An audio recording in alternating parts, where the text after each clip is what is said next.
Manipur Cultural Organization. Mathangda Thoramasibu preside Tobiriba, President Khurai Kala Bidya Bhavan, Sri R.K. Narjit Singh, Ikai Najariba, Ojagi Mapamda, Lane Kudol Tamjari. Mathangda Ikai Najariba Mithung Len Singh, Wina Mathang Sidna Lengshin Biriba, Director, Art and Culture, Government of Manipur, Sri K. Dinamani Singh, Ikai Najariba Gimafamda, Lane Kudol Tamjari, Ikai Naba Uchari. Mathangda Lengshin Biriba, Guest of Honor, Director Tourism Government of Manipur Sri W. Imphal Singh MCS Ikai Kumnajari Babu Taram Nolukchari Mathangda Lengshin Biriba Director Social Welfare Government of Manipur Sri N.G. Uttam Singh MCS Ikai Kumnajari Babu Su Taram Nolukchari Mathanga Sidi Ikai Kumnajari Chief Guest President Tamadi Guests of Honor Singna Thauromasigi Senglaba Maira Chukatpi Bagaloinana Pangthokchariba Diamond Jubilee Celebration asi Haudokpa Mayamda Khanganbigani.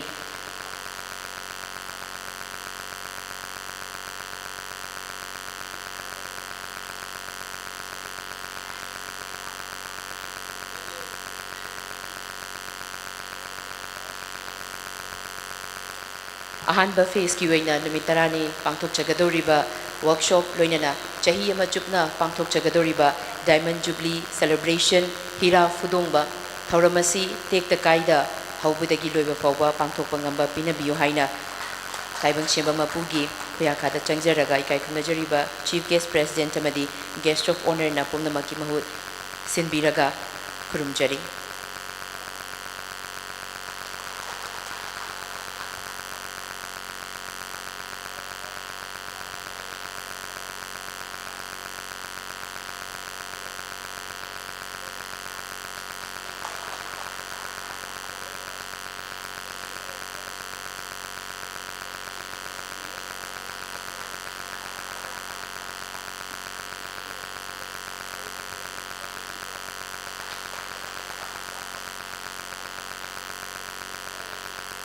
Pumnamakpo Hagachari Thauramasigi Taramnokpagi Madi Nungi Warol Thambidringi Mangoinana Diamond Jubilee Celebration Heera Phudongba Sigi Souvenir Ikai Kumnajariba Chief Guest President Amadi Guest of Honor Singna Fongbi Nabagi Damakta Nolukchari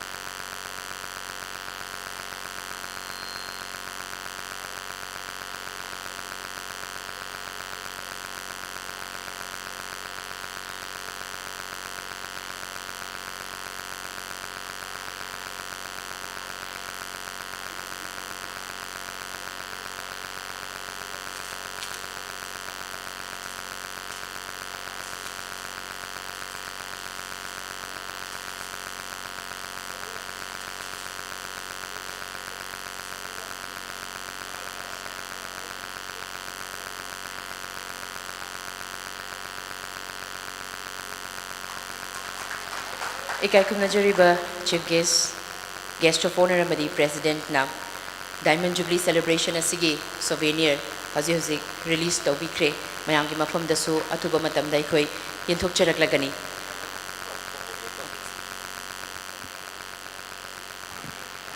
Khurai Sazolaikai Full Road Taleba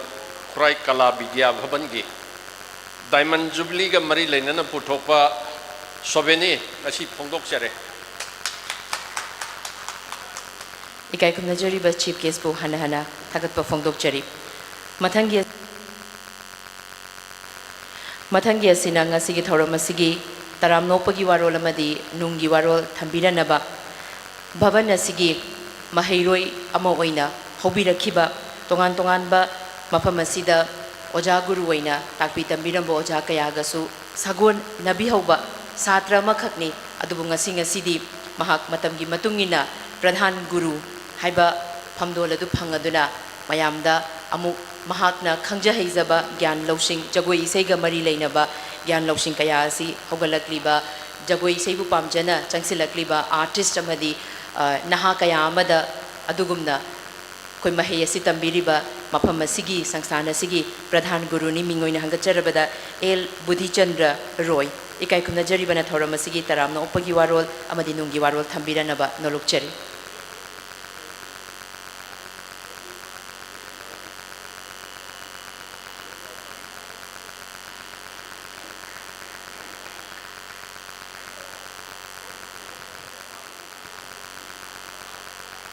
Ahan mamakada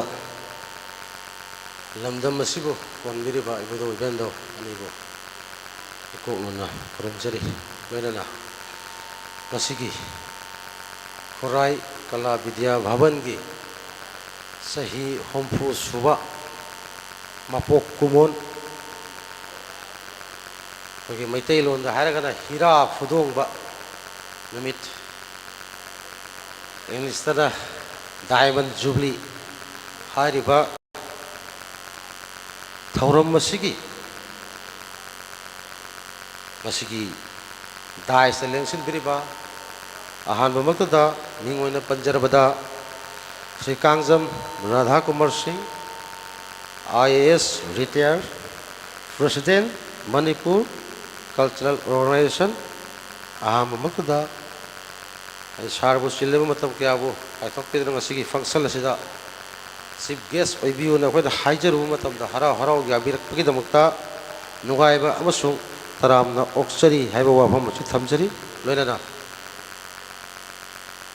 Khurai kala Bidya Bhavan'S Sigi President ki Phamsu Pubiriba Mingoina Panjarabada Pabung R.K. Narjit Singh President Khurai kala Bidya Bhavan'S Asigi Tharoma Sida Preside Tobi Pigida Mukta Taram na Oxari Loinana Manipur ki Zagoi Isai Eva Department Miyamna Arts and Culture na Kangnaba Adom Department Dugi Thawurel Haibatare Director Mingoina Panjarabada Shri Sarke Dinamani Singh Director Arts and Culture Government Manipur Busu Masigi Thorombashi da Lengbi Rakki Damakta Harau Taram na Oxari Loinana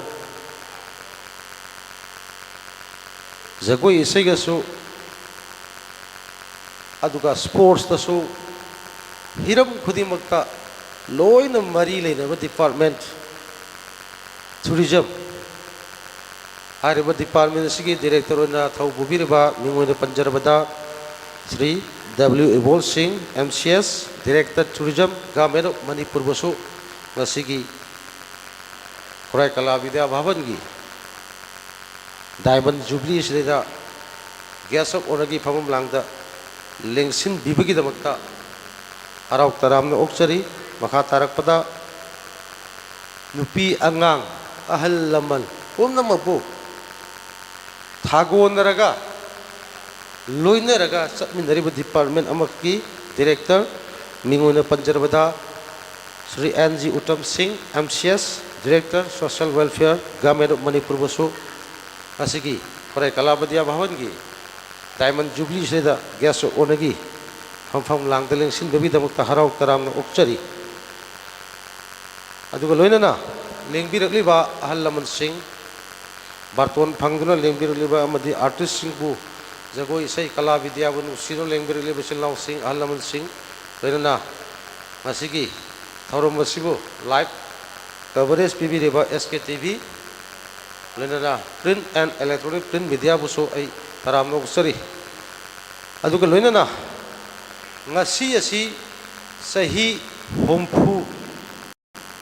Sahi Hompu Subun Mini Akwai Ngasi Tharom Pangthok Charise Dubo Lengjil Biriba Mayam ki Marakta Hompu Suda Basu Adum Yorom Gani Hen Basu Yorom Lagani Sahi Hompu Sui Surakpakanda Mioi Bamana Kaya mo yam na nungayram ko tagi habi to. Amasu kaya mo yam na waram ko tagi habi to. 60 years loy taban. Maram di government ki service ma toram nga su sahi humpu sure. Kaya nga sida tabak to ko to na government na retire bitoin. Adugi awaba ma. Sahi humpu sure ka mathang de ay jo humdra sudarom ni kaya habi ki nungay ba ma. Sigumba mayam si marak tanga si se kangaw dana. Khurai kala Bidya Bhavan'S ay isa mo su kangaw de matam da ay si isa se satra mo le Germany mafam se da artist mo le Germany adu matam gi chanabina sum pudura lakpadra mafam asigi amu pradhan guru do aingoda mu phamthosi mu pibire adura ningjing lubada mamangi wari miyam do ningjing lubada loinana Khurai Kala Bidya Bhavan bu ngasigi sigumba thakli yaunanaba hotna biramba oja guru thau pubiramba ahal laman mayam ngasi akoi iraktagi mangkhiba yaure aduna mayam gi ngasigi chief guest amsung president gi ayaba lojaraga lenjin bireba ahal laman khoi punamaki ayaba lojaraga Khurai Kala Bidya Bhavan bu ngasigi sahi humfu suna satdanaba sinbiramba akoi gi iraktadi leitraba lai oi kraba ahal laman mayam dugi damta minute ani khatang hawatuna khoina makoigi mafam da ngasi sahi humpu sore haibasi khoina makoida ikai khunaba loinana amutang thawni janaba tanjado miyam dugi lawjage adum da ayaba pibinaba nolok chari thank you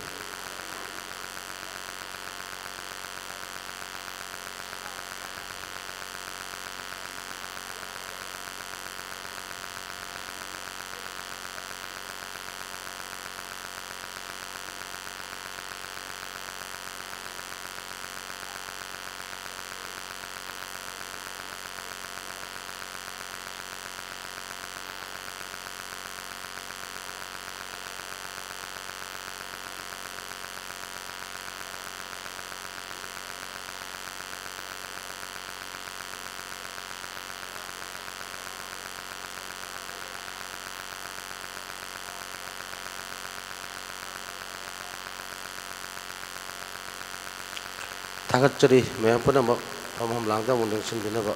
don ceri.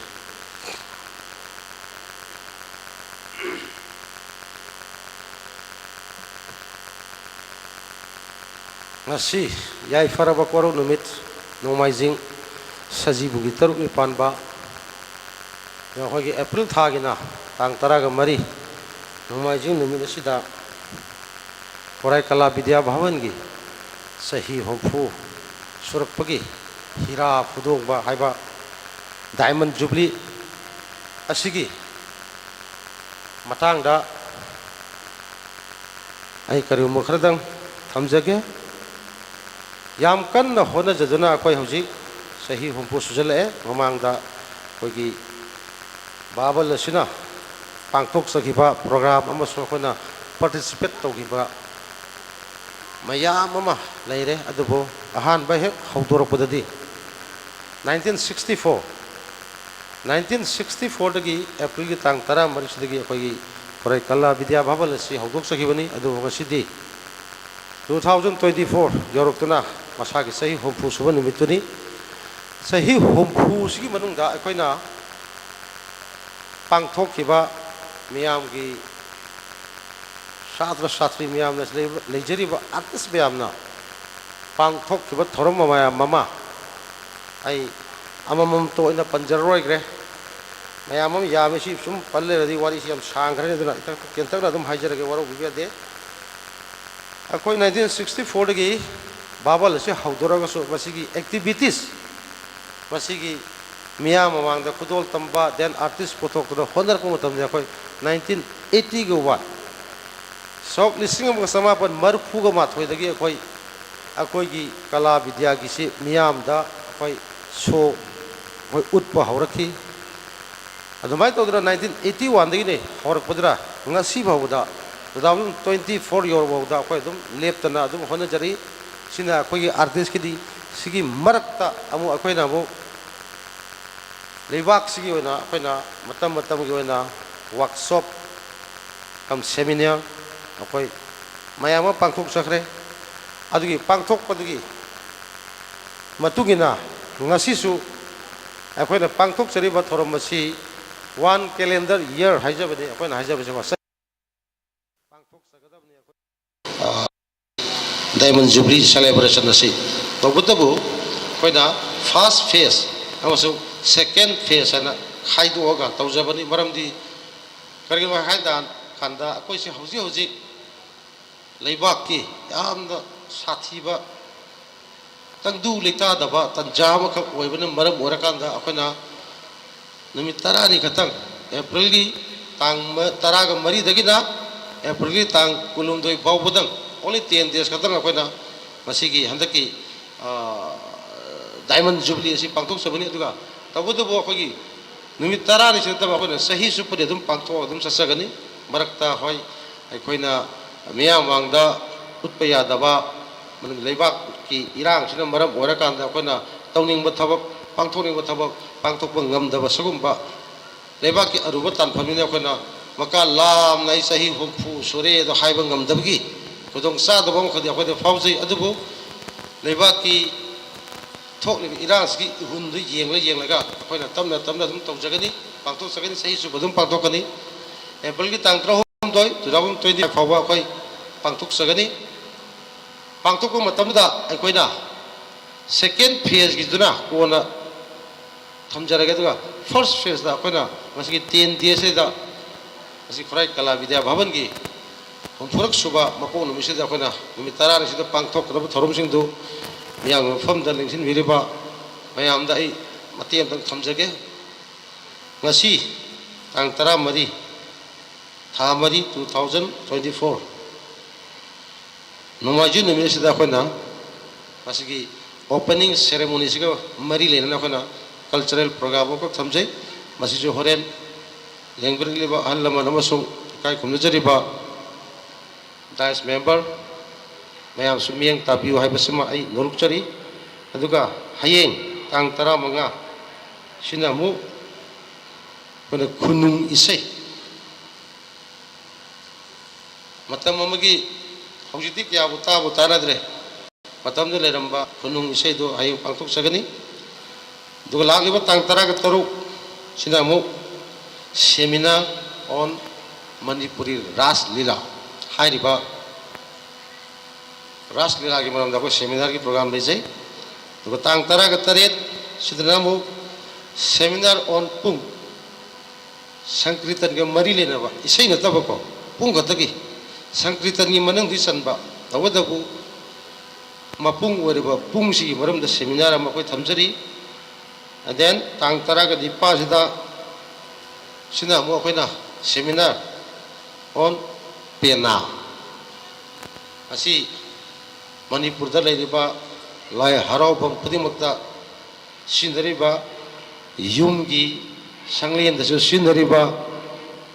jantra oina pariba pena hari basi matang da koi tang trai panda koi seminar tujagani loina na tang tara ga mapan masi madi waro biba yadre koi program am thamjadre maramdi angam ba mayam gi athoi ahim tana ba bhot leibanina akoi program lojadre nongan bagi tangkun sidana koina folk song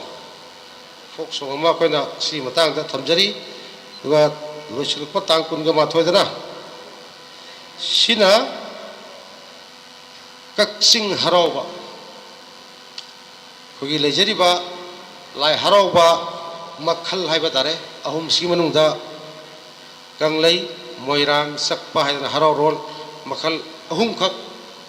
asi Manipur Khurai sida sanari aduga sakpa harau badugi manung sanba lai amu ojene hoji kaksingi harau baise sakpa harau badugi harau rol dugi manung leiba masina mo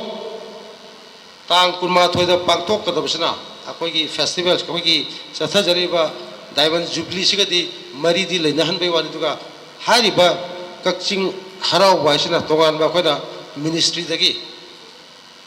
Minister of Culture dagi hoda sethang khara lokthara kanda pangtok sabadu ma thorom kani duga akoigi festivals gi akoigi Diamond Jubilee sigi adum manudi sanjabagi wari ni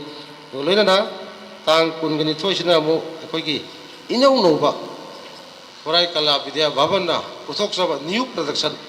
inau noba form ama jagoi ama khak tang kungani thoisida ko uchchagani duga handaki ahan ba phase gi oda aroi ba numit haiba tare tang kun ga humdoi sida su ko cultural program ama ko thamjari maroina hauji se ko ritu da har ga di ko hauji basanta ritu do oibina ko na jagoi ko semjari basanta rasada basanta ga mari lena ba sumai to dona ko na Khurai Kala Bidya Bhavan na mi meyam ama koi sibu saukhanaba honaba amasung akhoi mateng pangbirakpa maruina khoi arts and culture ki department CM Chief Minister ki artist singi tengbang akhoi phangjai ado handak isu khoi diamond jubilee siga mari lenana pangthok kadoriba sagi aina mangda panjakiba new production haiba wahedumak khoi Chief Minister ki artist ki tengbang haiba senthang dugi makhada pangthok sagadaba thoroma khani aduga marakta yaugiba kaksing harau waduna adugi financial assistance na Minister of Culture New Delhi dagi lakpa pola khani sumai tawdana khana matam gi matungina adu mayam gi seba ji tawra laktada ikhang khangudana isabo ai isabu sahi hupu sudri aduga Khurai Kala Bidya Bhavan ni hupu sulerami sahi hupu sukna service torokpa mi amanadi loina khangwani sahi hupu abje kari no abje aduna aina tension jar pada koine ngasi tawjariba si Manipur da hauji mayam da sodum haina ba kogidi Manipur masak tak pase arts and culture nani and then sports ni hai madugi kana badi ifang phang da baida masak ta e de dum haibi ba waisina arts and culture na Manipur gi masak ta e sports na Manipur gi masak ta e de dum haibi ba facility dam da pibi da ba sigumba pi the facility hauji yeng se ko da bani ka ta hajige ba sports har se ba sports hoji hanadi sports na Manipur masak ta e haram de hauji ti sahi taragi mama de afa mayam tholok padagi sports plus tok som jaw kre Manipur masak ta puje aduga from the beginning of 1964 dagi ko ai Kala Bidya Bhavan he polak ponu mitagdi adum culture na Manipur sakta e se dum haira la avre sakta e hariba kalakar mayam sigi kari facility masigi government of Manipur or either related department anybody kana gumbna karamba artist nga si uda kari mating pang rake yamdi hangbam thoko wahang mo oiri for example boxing sanaruba Mary Kom do world title manga tarulak tare lan lawre na magi pamtholam piriba rajya sabha gi MP ho thinto ibonda ngasi mapunsigi kana ba fangdana artist ona lelaga ba punji chuppa loigraba mi to digasi bo kana gumi utana ningsing na bagi magoda mating pangodi topi roba mabu ningsing na bagi thoroma bo basi de Manipur pang thokte masini kala tawjari ba koi gi awa base masi hai dana ai gi sangstan se dana daga ai isamakta ai mating pang biyo na haijaba natte ai koi de ngasi yengadab se Manipur da hawlaliba artist sing se karamba mong da thamsige masini aina thamjani nge se hauji yengbiyo Manipur da jagoi gi keno se lairak trabadi se yan hamada ko gi Jawaharlal Nehru Manipur Dance Academy then government of Manipur ki bakhada leba government dance college and then sahi mari maga gi mang dagi sahi taram ki tara difadri University of Culture Manipur University of Culture ngau thone hai de sangsthal ahum se khatane ba ahum se ahum competition tau se ba competition tau bakanda Manipur ki ihan hana haudorak ba sangsthal di Jawaharlal Nehru Manipur Dance Academy ne hauzik mayam du je Jawaharlal Nehru Manipur Dance Academy kari film de lei and then government dance college kari film de lei loina na University of Culture Manipur University of Culture se kari film de lei ge je kiri ina ka sangdam na ka dance academy jo ai samakso dance academy hor pani ai post graduate lojera bani tai musu ngasidi dance academy do dance academy matam do oi jo satra bu leso tre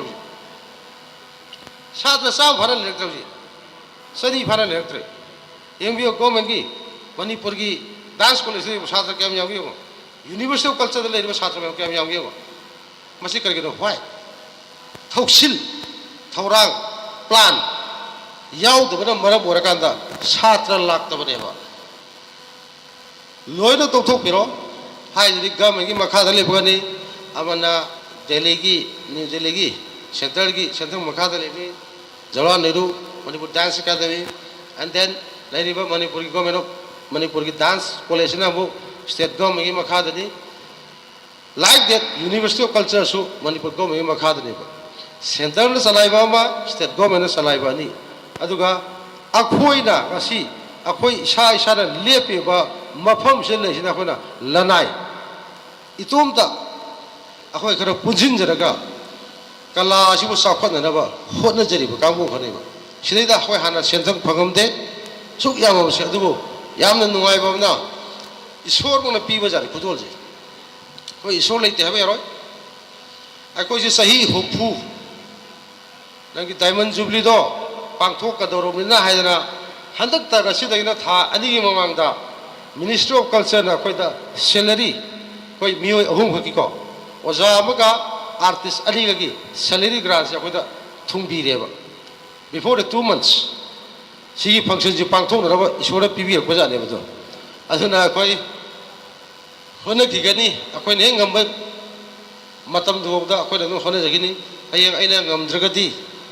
kana hona bigini adumadi aina simjaram ba saram yam sina mo hona bira gamatam sangna Manipur ki Himalaya ki damakta kala sanskriti da ina kunba laira ba haiba wahai do sijin da ba ngamba oisi akoi kala sakholansi akoi culture sakholansi haiba wafam basi thamjaraga lengbir ibu mayambu amukana harau taram uksabal wenana mayam puno purum jari. Thank you.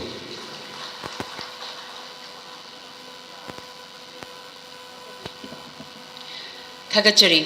ikai khumnajari ba Pradhan Guru Khurai Kala Vidya Bhavan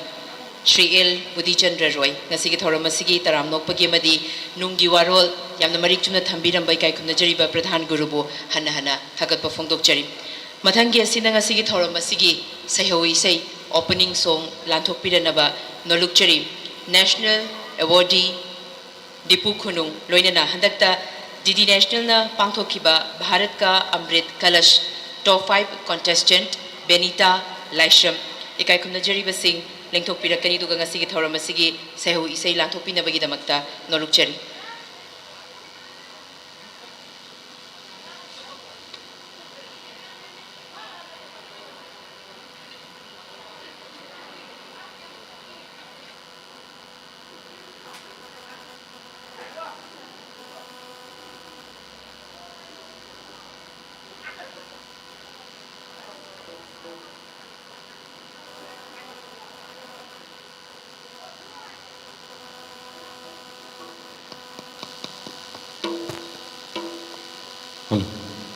Hello.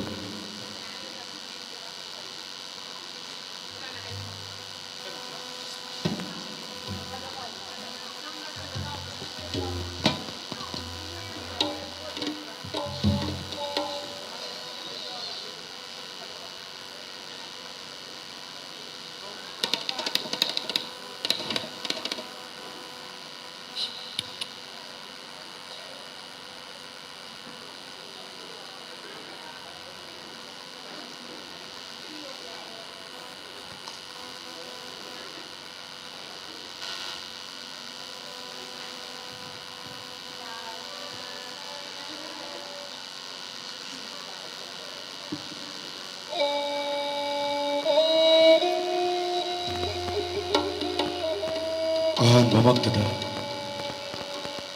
lamdam asibu kon beriba pai bungoi mai be manibu isilepana khubang sangjau taralori kok itu kai dalisingna handa kurumje asunna matam ko bi lairembi imana matam kanabu sungairam dabugum kumshi kumja shigi Khurai Kala Bidya Bhavan'na Khurai Kala Bidya Bhavan'na shigi chahi kumon kumja mashinna sumyam zalakpa humfusuba mapokkumon Heera Phudongba haiduna mingthonba Golden Jubilee thoram asida layoi khraba kala Bidya Bhavan'S Heera khatpiramba layoi khraba waja guru singna ngasi koba guru numit asibusi lashin kumai hangdana pangthokliba thoram asibu soidana miyeng tabiramganido apokpa kumsi kumja sigi yai farba korong namit sajibugi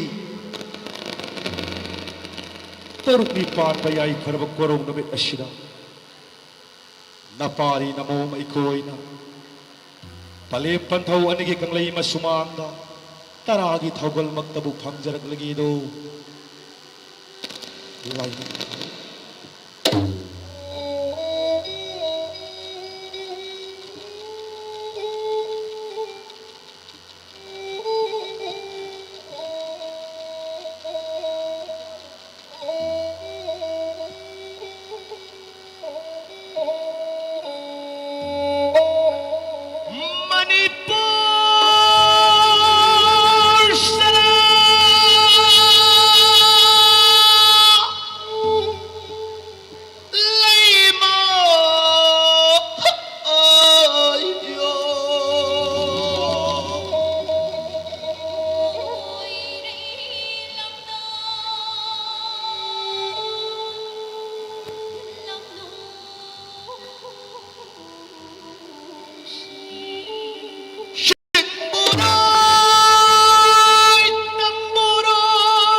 Masi korong nongga soyasi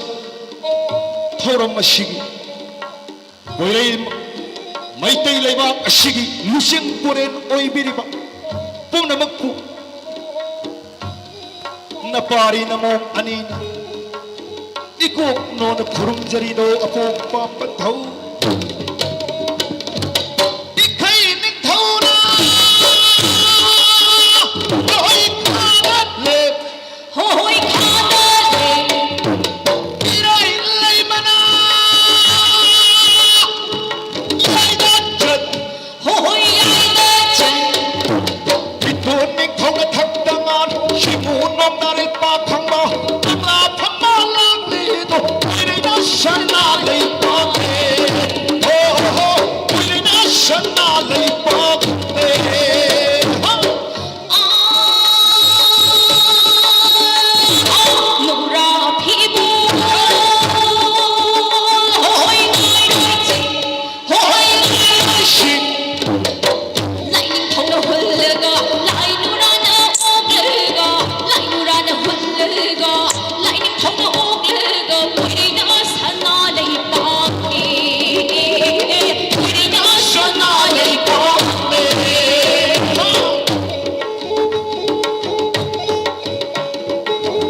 Chingum Mari Panapa,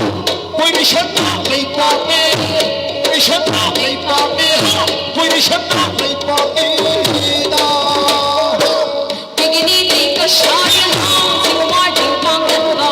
Kanachaka, Wangurian, Go to a Shupa, Chinguna Marina, the Pangaba, Poinishana, Leipame, Poinishana, Leipame, Poinishana, Leipame.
Thagachari, National Awardee Folk Singer Dipu Khunung, Ibung si Hakchangsu, kitang nungay tabaga duga isay tawgal tarok tabasu matam yamna kuiri haina takwire dubu akoina special request of the bagi matungina haraw haraw lingbirak pamadi isay kudol tambira mathagat pa phongdok cheri loinana Bharat ka Amrit Kalash top 5 contestant mayamna su aina Saktakcha Dragasu Thoidopna, Sakang Narabini, Benita Laishram, Animapu, Nasiki Thoramasigi, Seho Isay, Asuki Matik Pazana Lato Piram Bahani Alitana, Tagapa Fundok Cherry. Mathang asina thauramasi makha chathajarakpoina aikoina special invitee singi maraktagi akhanaba invitee amakaktang laukacharaga thauramasiga mari leinaba wafam sing thambiramnaba nolukchari thoido hendokne kai khunajariba Dr. Moirang Themacha Chaurikanba Meitei Assistant Professor Department of Dance and Music Manipur University ikai khunajaribo ja lengkhat pirakani loinana Bhavan Nasigi Pradhan Guru Oina Thopubiriba Sri L Budhi Chandra Roina ikai khunajariba sargi mafamda lengamatang ahanbada khudol tambiduna ikai khunaba utpinaba norukchari oza khurumjari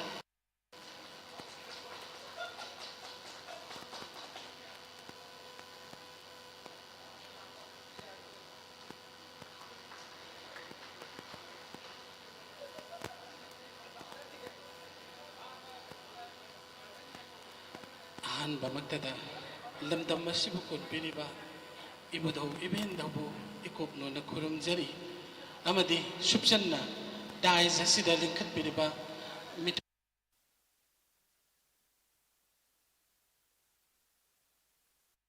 ikai daga aigi longa amasung satra satri punamakta thoidong hendongna aibu nungsibiduna ko khatpirak pagidamakta organizing committee bupuna wapui kai khumna bochari yam sangna hairu bagi value di leite ten tak pawa pham amani dang thamjage hojik aikhoi gi manipur si karamba phibam da leidi bage natragana tung koira akanda kari oigadage chamam na ba wakhallon da charang na ba phibam da adum Thamliba mong sida ekoi gadra hingba ngamgadawrebra ekoi gi organizing committee degi welcome amasung keynote ki wafam singduda yam mayek sengna thambi maduda support to boina wahi amani dang hapchin jage ekoi gi lamdam asi natraga malem dan leiriba mioi kanglup ase masak tak ke harabadi culture du ki chana loncher makhoi gi wangang sangang makhoi gi chakcha yuthak adu mayam dugi thogal lon ve hardo adu bu masak tak li badubu culture masak tak pa kawi adu bo ekhoi gi lamdam asidai da yan yan sinaba mayek mayam ama leibana marum oraga kanda anouba society gi anouba mirol singda confuse mayam ama chatan badongna tawri aduga atopa lamdadi education gi mangal leiraba office ki rule khangaba mayam sina maru oina support tawduna culture se mapung phahan binana bo hane adubu lamdam masidadi culture haba culture gi manung da chaliba literature oiro jagoi isei oiro pung na chingba loina makse educators sing sina dominant oina toksalaga makhoi gi khubam nungda political angle da tools oina sizin nabi Kadiguma matamda artist sing se kisi kisalaga rumana mada kibiraga mafam mamada putoraga tingdau chongaluraga poraga halaga magi mafam da thammuba madugi awamandugi sel khara khak piraga maduna art to bani haina khalen bagi mawongda oina tawbadong lisang sina tawri mase ekhoi gi laibak thibani aduga lamdam asigi education system soibana oiramba yai natragana material worlds da leirakpana maram oirakanda artist sing sisu commercial da mapung oire aduga tawriba art to commercial la creative la natraga folk la natragana kayam chumba original do khangage haina honaningba mahairodi irai leitabadawna tawre akhoi su matam amagi pangchong chong pangsa saramba miyoi amakhangni adubu ngasigi mirol sidadi mapung oiba miyoi tawna oisan laklai mase laibak thibani haina thamjage oza khanbada karam haina khangadage oza haibase karino natraga oza da khoiramba amasung sankritan da khoiramba yumgi lai khoiramba makhal kaya lege khangjal laktraba matam oire ayambana program ama yauragadi lupa lising ama phangani natraga ai jagoi ama chaluta de lupa changa phangani natraga thang tawruta de lising ama abigi rate sida oina chatpadawna tawre maduna amang ba kaya ama lai habisidi mayam khanthabidaba dawna tawre samna hairaba matamda education system na pungna soibagi adugo ring circle gi dominant society sigi masak sidai ayam bana chane khibane maram oidaga akhoi gi culture se mange haibada haiman bathu oi aduga kansi haiba taragadi asengba achumbaduni hojiksu lan tawri matungda kayam kuina tawba yai natraga yade koi khangba ngamde natraga indian government na koi manipur da kari miyeng yengi natraga prithvi da leba chowa malem gi achoba power paiba singsina apik wa society yot pada koi manipur da natraga maitei singda kari miyeng thambiri political ngaktane ai khoi bu masak taksi haidabadi tungi mirol singsina maru ina khangbi gadabse cultural identity ni adubu ngasi manipur da leiriba cultural identity da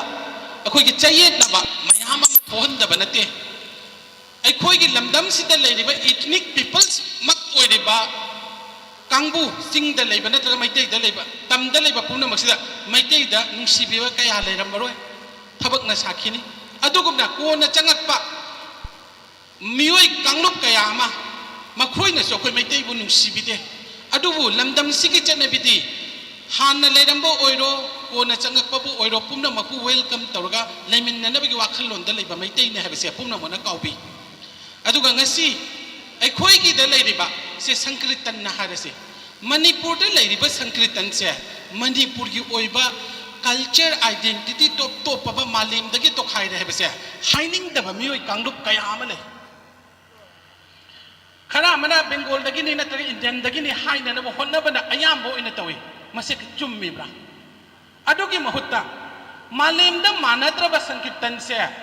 manipur gi nataga manipur ina matam du da thonjan taraga su mamang da maming kayam le da su maitei sing gi original physical kayam yauri ge hena se khangbagi matam oidri bra ai khoi gi ipa ipu duna lang se sanana ba leitradana maru yauna british na leiraga phi thajalak pado ahan badu bo segai daga khongdai oina sele ahan sing duna khongdai sele badu di ai khoi gi philosophy duni ai khoi gi culture dune ba aduga lairi haida ba mina di khongdai set pa kangbu ni lairi haita ba ne lawe lairi haidi ba se culture dubu nga ibadura na tagna chimpha puri badura matam du da bengali sanskrit to chimpha puraga ngangi ba midura hojiki matam da english ngangi ba midura asigumna yamna munna ai khoina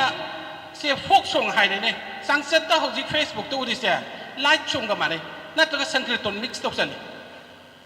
ai khoi gi manipur gi represent tawraga manipur gi wang mo du da chatpa matam du dai da contemporary na haigi ga habiro original gi ming du da pa akanda original to bi da bado kayam chum dawri bano ai khoi da hojik tangai phari base jagoi oiro stage sabo oiro sumang da sabo oiro lai gi katpo oiro origin khangbata maduda jagoi du kapta nate jagoi du de se iba isei jagoi du se liba phizon natraga akoi gi wangang sangang chakcha yu tak puna mak chani aduna akoi na malem da sak taksi akoi se kanano haiba se masak khanghan bisi akoi da award pibi da sukai de akoi da sen pibi da sukai de akoi punna akoi gi ne na hai si haiba taragadi cultural identity se munna khangna na original se manghan biganu manghan binana bo honna riba kangbu do akoi gi miyeng da gi foreigner ni haina lobji si haina ga mayam da gi tension thank you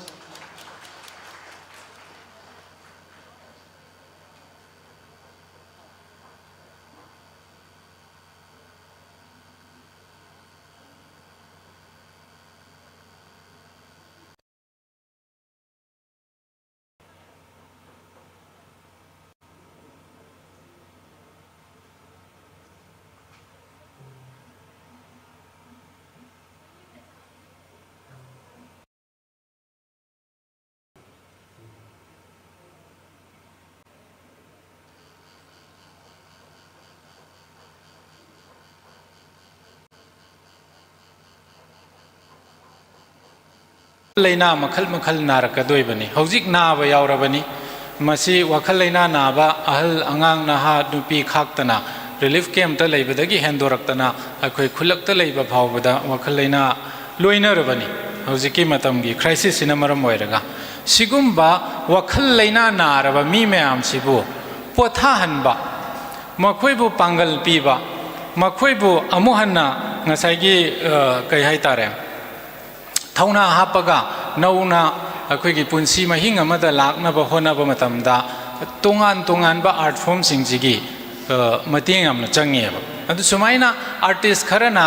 ngasagi leiriba relief camp ta leiriba nupi angang ima ibel ahal mayam si potha na ba wakhal leina dagi ngak thorak na ba moi gi damakta program macha ma singe haina silluba matam da mu miyam jina harau kumai da tawraga lei lupaga lei na muk chai bidori bra aduna masidi doctor na karina counseling tauba psychiatry mayam sina counseling tauba du dagi hena phaba therapy amane ba makhoi bu wakhal potha han ba makhoi bu achumba wakhal khalan na ba hona ba haibse aduna som da so khoi median khara thambiraga akhoi gi tongan ba art form sing si entertainment ngak toina ubi da ba akhoi gi wakhal wara aba matam da wakhal potha na ba therapy ama oina ubi ba wakhal sondar aba matam da pungning thaugan pina ba adugumba akhoi gi leibang ning bagi sei jagoi lila drama adugumba mayam sina miyam sibu thauna pibiraga aduga akhoi gi moral value manga aba society sida inkhala ibana ha jingda moral value pi ga da ba tongan ba art form sing sina mateng kaya ama piri haiba sima khangmin ba artist sing na su hena pibiraga hena akhoi gi chaukat pa Manipur ma maratap pa Manipur ma purak na bagi damak tai mayam gi mahut sinjaraga taibang ma pudagi ni jari thagatchari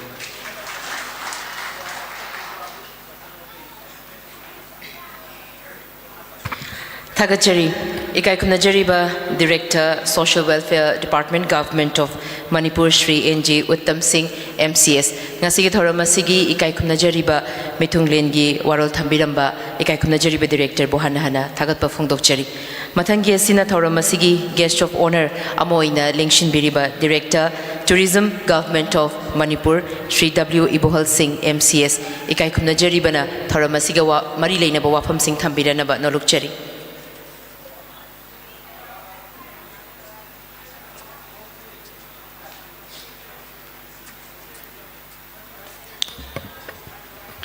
Ahmad लमदम सिबु कोनबिरिबा बुदोय बेंदोबु इथारंद सेना थागोनजरी ngasi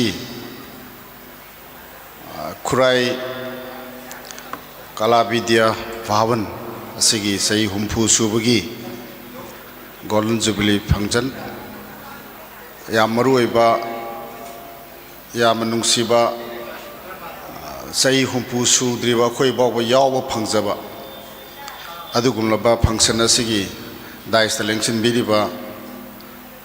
akhoi bu takpi tambirakpa akhoi service 1999 da service sangbada sidi sumai to godabani ibol sumai to godabani na takpirakpa akhoi bu lamjing pirakpa ikai khumnazaraba sarada kumar ikogno naikai khunabu cheri asiguma bhavan asigi president oi biriba Alibungo Kai Kunabosari, my colleague Tamo K. Dinamani, Director RN Culture, Adiginau Sri N.G. Uttam, Director Social Welfare, Kai Kunabosari, Mang the Lengson Biriba, Akoibu, Kuirabo Udraba, Koi Waza Sing Lengson Biri, State Academy of Training, the Tabak Sangba 1999, the Tabak Sangbada. Accounts training takpirakpa koi waza sing koi tamo Dr. Yaima mang daling sinimbriba Guru Singh RN Culture gi lamda yamna haithoi sing thoiraba matik magul leiraba mayam punam kai khona buchari thoidokna art and culture habisdadi ai yam adu khangna experience leiba adu gi lamda khangba mi amadi nasade adubu aina tourism department ki director amo ina work torokpada culture and tourism habasi khud ki khubak amadi khunam gumbane wherever koi tourism jina tawba function si RN culture ji yaw dragadi mapung phadi Delhi da sallo Gujarat da sallo Rajasthan da sallo any tourism event si satpa matamda Manipur ki culture Manipur ki jagoi, Manipur ki thangta, Manipur ki ras lila, phajaba mayam sing je purga ada utli. Asoba dinner show ulle, dinner to matam dasu, delegate world ki delegate mayam to matam dasu. Ngasagi morning the utkriba culture ki item madu ki khangalakpada Manipur gi jagoi je dinner da nungdang mayam sak sab gi da hekta selection phang sumaina sum lakpada ai gi wakal da phau gi bam khak le Manipur gi jagoi je ai jagoi da tamba khotpa kai dokba kai na chate ko Manipur gi jagoi sida top top ayeng ba mi jing sida yamna ingba yamna mengba yamna touching moiba Manipur gi jagoi ji phingdi khengdi kathakali dawna gongang tawdi Manipur gi jagoi ji gi sathek sida artha pui mai bi jagoi na sarakpada Prithvi sembagi mi sembagi sangsara sembagi sigi creation ge ideas ingse jagoi sida yam phajana reflect tawe aduna jagoi yengba haiba media asukki matik ngawe khubak se asukki matik hauna khui sumai tawduna tourism ga culture ga anisi sagon naraga sum lakpada se Manipur Sangai festival si 2018 dagi ai sinba hojai foreign gi delegates lakpa mayam si yengbada makoina comment pirame Mr. Singh nangi jagoi nangi state sigi jagoi is very unique and fantastic sidi pora angakpa mane masida yauri ba masak si akoi karino di khangdi ko but it gives a very good message yingi ba babok sing sida thamoi ji pelhan bagi masak ama yauri asuk batik wang thangat pirame so me ngasigi welcome note address ta ai now budina haram wafam yam phaji artist singji gi marai bak se krai de lege da ges artist si ai artist oi ge have yad masi talent ama sangi skill ama sangi inherent oiba quality ama sangi mudu matam mafam matam sana phudurok matam da mahak se ta fawi layak ba painter amana mana yeba laise ahan ba horokpadadi aikoina khalli karino mana yektoi si boina dot manga tuk thamne kamai tok talte no khang are 6 number khare ini pong hole meam se adu bu horen mana laisi yek ko loirak to matam dadi yingi ba babuk akoi se o mana ngasai yi si ta bore haibadi artist na khalli ba wakal se moigi creativity moigi innovation asukki matik advance way habani icham chamba micham amadagi di artist ki wakan jina hana na mana yekadu laise madi already hana ugreba tarakna balam biju khange misam praja koi di khangde ude artist ki gunji masin aduna artist si yam phajana awang bathakta ବ୍ୟବହାର thamba nolukpa masima darkar oi ahum su poida ina appeal tawning mase ngasi society sida discipline gi oiba yam sathina khoi chaitheng am phange school da bu oiro laikai da bu oiro ai gi imung manung da bu oiro angang sing si yamna well discipline oina horokpa ahallaman thakchi khasi ବ୍ୟବହାର leiba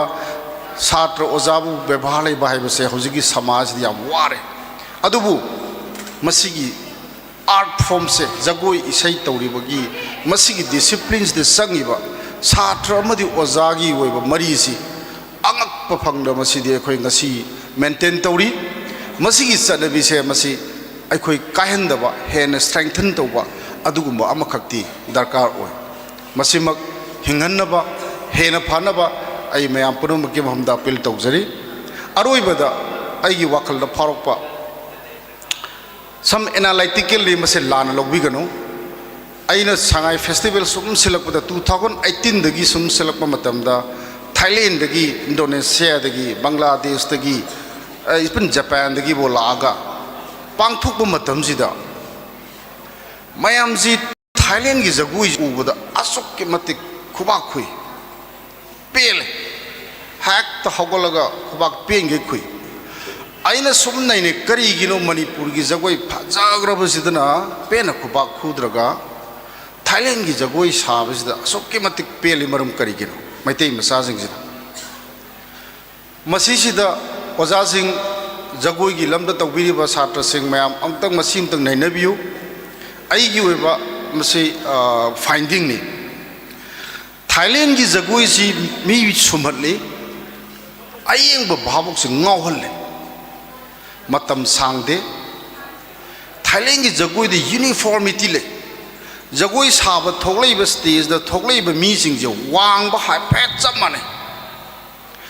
ani subada kuchu complexion je chamane white ahum subada celebrate dress costume chamane similarity mari subada moina theiba yeta the oida the chap chamana ba khut tingthok pasi khut ama khatang oina moi tara le pasu aina appeal tawninge badi aikhoi gi manipur gi jagoi sida yauri ba magi coolness oriba ease oriba magi sanctity fazana leibase masidagi hen badi natte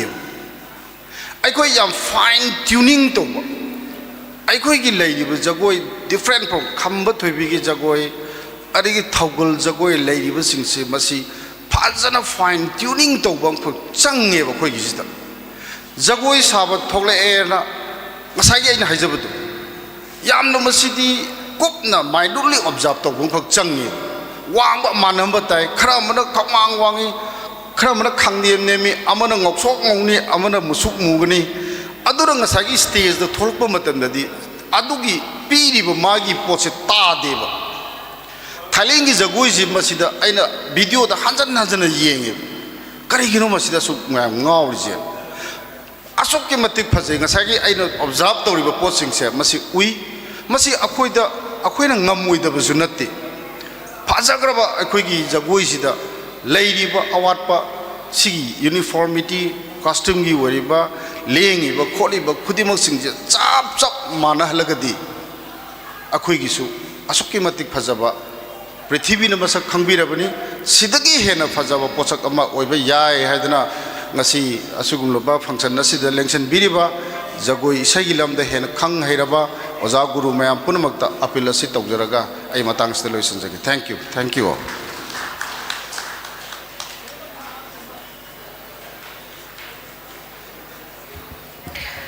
Thagachari ikai khunajariba director Tourism Department Government of Manipur Shri Waikhom Ibohal Singh MCS ikai khunajaribana thengnabirakpa aduga isagi oiba opinion dama masigi kala asibu pamjana changsiliba ojaguru amadi artist sing satrana ha khwai pumnamakta thambirambani ikai khunajariba director bo hana thagatpa phongdokchari mathangi asisu ikai khunajariba guest of honor amoina lengshin biriba director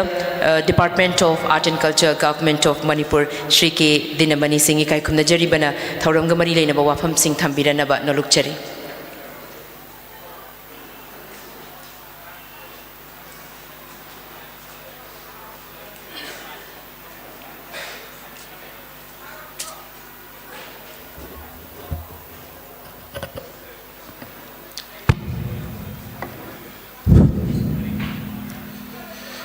Asi epingit tang tramari 2024 numit asida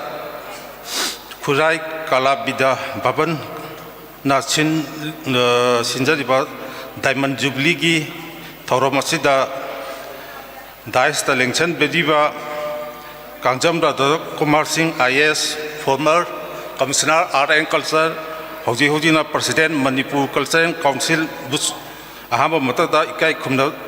jabuchari mathangda President Khurai kala Bidya Bhavan Shri RK Narjit Singh su ikai khumna bauchari mathangda W Evol Singh Director Tourism amasung NG Uttam Singh Director Social Welfare su ikai khumna bauchari loinala ahal lamal mangda phambiriba adidi invitees sing media gi kangu amasung atai muroiba invitees punama bu aina haba mutada kai khuna obsari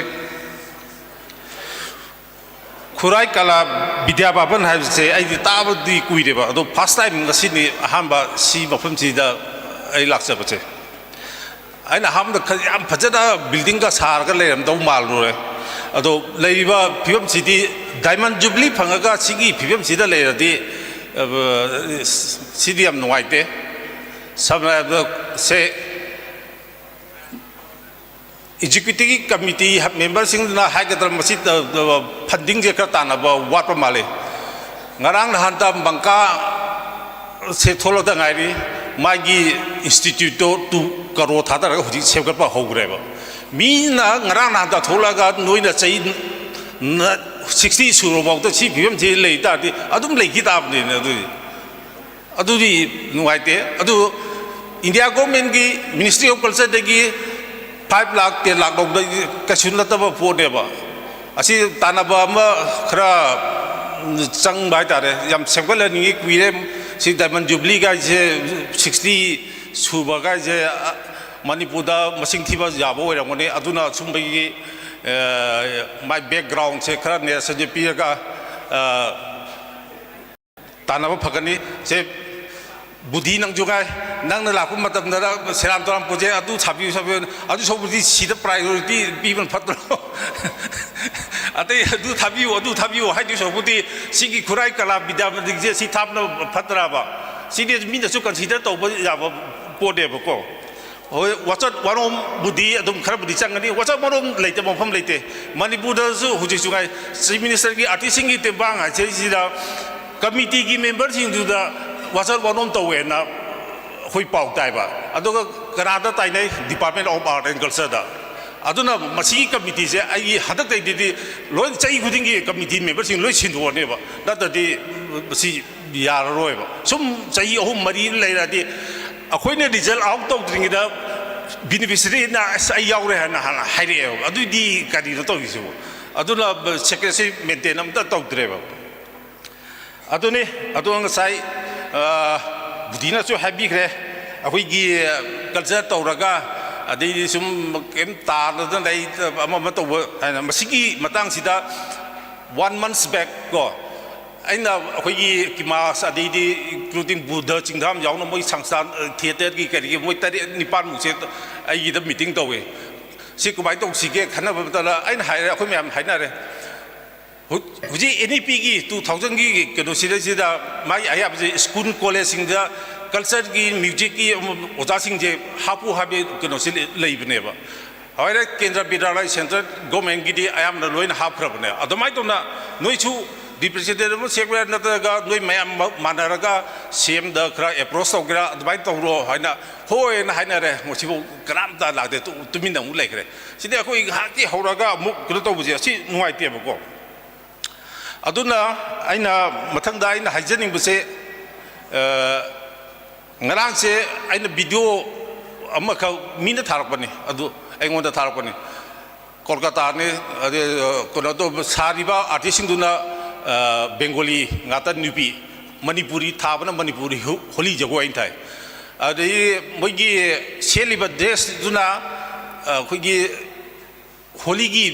databa akhoi seja akhoi kai salwar da phi ga jan baga ko to ba male ni de adun nupi sing do jagoi do sam do maya hi ga laga chong du chong bi du so na Manipuri jagoi na tha le ko asmai to na akhoi gi mitei gi Manipur gi jagoi sei sing ge sum bang chala mi na sum ka to kan to la sum kai de seran to ran lambi da jing da nuai ta phibom da pura ki do re ba Vishnu piam Manipuri ne su to ri si yo mon da rasilia san da boy ne sel ba ko do chumba ko na aduna ko culture ko art ki form je jokhot pa matam da magi sel ba custom adei dress ke asim si ju ipa ipu no thambi ram do it is adu maintain to ra ga sap pa si daga oi na ta di ko yara roi ba ngasi bo da ka tha ka li am ta atop state am ta da kono to mo to hongkong tin to ra ne to di ba ko Manipuri di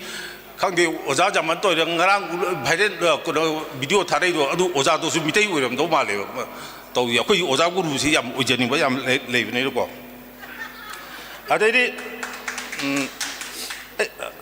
ko ju department of art and culture so ko ju tumin le bi na te ba ko lai harau ba se ko UNESCO da thar ka intangible heritage list da chanaba koi committee ba seme adedi mi first meeting to kre adu la hero bo se even Dimapurda akoi deputy director Dharmadas ai thaba koigi Sanginata Academy na sinba intangible heritage and list of matangda adodum mayamna sum moigi Sanginata Academy gi moigi members sing duna haje sum kam notice the Manipur natana atai leite have moi moigi comment gi wan ko adoda akoi je lai harau base masi 88 magi serena bada leiba UNESCO gi huji phauda wall gi karum loi thakla bada 88 leiba 88 leise khoi chingkhat pakhra darka oeba basu just like Sankidina chan giba dumai tongna akhoi su masiji chalan ba darka oeba haidi huji gi kijaba haitare akhoi gi haipa saba kamu dang ale form je dress amamu chachan gani adoba dress amu chachan gani adai tongna sum pura ga last adi chanba yaroi do film da lak do reba aduna masije akoi gi lai harau ba se ochigi committee be seme adugi selama kono da art head office ta ama hangani hangom tam jira akoi maru ba akoi gi lai harau da je nabi am lai yudna samna da kai kang lei harau ba ba kai adu adai di chengmai gi adai phayeng gi adui moirang gi adu mayam do adugi do jetna danaba haidi thim di samana ba lai harau ba di samana ahogi human civilization gi magi stage tu jum puhalak pa dune ba si Manipuri ipa ipu chingna kogi Manipuri lai harau bu se sigi art form na thambi din bu se si kata ne ba ahogi civilization am yo bi civilization only lai harau ba kata ne world ate ite European country African country ama khangde chokhole na country ba si do in return when thama ba ngata ne ba whereas akoi di art form da thambi da minne ba basi yam baru na si akoi no chu khangba darka oi ba machi khangna jena da bida amaga ai ngachagi ko se jena si ju jena ka do ide hai bai hor ko matam da aduna jena da bida akoi world heritage ki intangible heritage site channa ba to hona bada ngosai club labor chumba akogi NGO haitare sangchang jingjina mateng pangbiu haina simadeng thi ki tanja jaloga ai request ma tawjaram ge aroi bada ngasi diamond jubilee sigi Khurai kala Bidya Bhavan gi sahi amana pangthok ka dabse masigi damatamba Department of Art and Culture ki tartagi 1 lakh ti ai pijage na ina hajari tawbadabu hauji yaur bunate masaje board ki code of conduct loiraga sanction gumba thaba yaraba matam do adurei du ai process tok jage hujiti yagaro machi hairaga matang je tenje thank you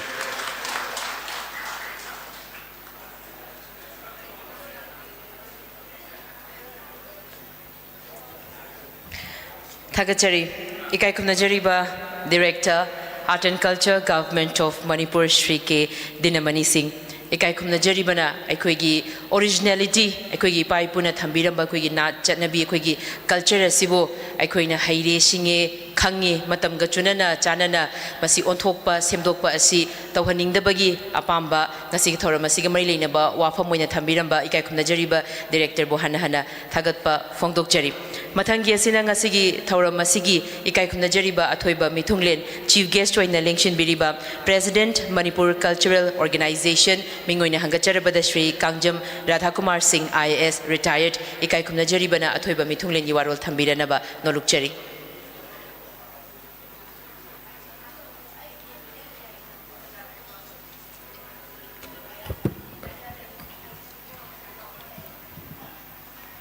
kai kumnajariba Sabhabati guest of honor Tinbiriba ladies and gentlemen Kala Bidya Bhavan Khurai gi si aigi di anoba natre sahi tara hian loina jare marak ta hek ningjang berak tang kano tok jarak pataki ada even sigi stage si da bahpa drama sanana ba mafam laitre na mafam si pibi na rehearsal ga tok jagi ada ꯑꯩꯉꯣꯟꯗ ꯁꯨꯝ ꯈꯜꯂꯛꯏꯁꯤ ꯈꯨꯔꯥꯏ ꯀꯂꯥ ꯕꯤꯗ꯭ꯌꯥ ꯚꯕꯟꯁꯤꯅ ꯆꯍꯤ 60 ꯁꯨꯔꯛꯏꯁꯤ ꯀꯔꯝꯍꯥꯏꯅ ꯇꯧꯕꯖꯥꯠꯅꯣ ꯍꯥꯏ ꯁꯤꯗ American philosopher ꯂꯤꯇꯔꯦꯆꯔꯒꯤ ꯃꯤꯁꯨ ꯑꯣꯏ Emerson's higher Bangladesh, an institution is the lengthened shadow of one individual. Mishat Amagi, Mamini and Hai, Lady Balotion, cannot Linkala Iba, Jojo Poshaksin Hingasi, Kalabdia Bhavan, Hinangasi Lady Basi, Khurai, Chajolaikai, Akoi Bada Lady Ba, Matandugi Ahlaman. Mga tawti suway na manaraga masigi kay no si matamahugi aba achet pa period ama lay badugi mamini niya inkanya doon lengthen shadow of one individual by na tourist masigi siya ikoy na tungi mirol singda sinaram bay sing ngasigi ikoy gida lay ba ikoy gida itan si kramahing amgadagi matandugi way back in the early 60s 64 da ahlaman sing doon na tambiram ba siya ikoy tek ta kahit na hena sapaba Mawong amada sinaramnaba hotnaba sina ikoigi ithok tare masigi kainose masidadi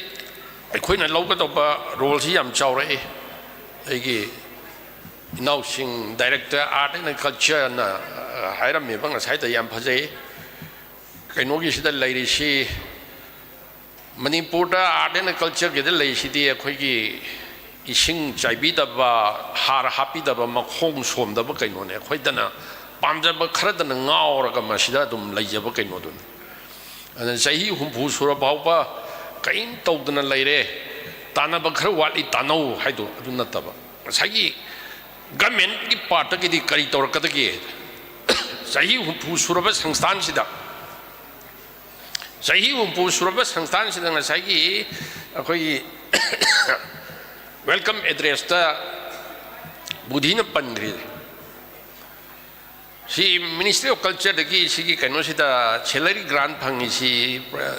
guru ga satra ni khaktagin artist ani khaktagin pradhan guru ga artist ani khaktagin Manipur da tongan ba sangstan lai sida akhoi gi nifu yankhai phangba lai ada sahi humpu surba sangstan si sidana ji only Guru plus artist ani khak piraga atopa nauriba sangstan sing no hen kano torisi activity hen bra ai masigi kala bidya bhavan sigi tongan ba kano madi grant ung pibri loina qualified ore masagi lam lai masagi building lai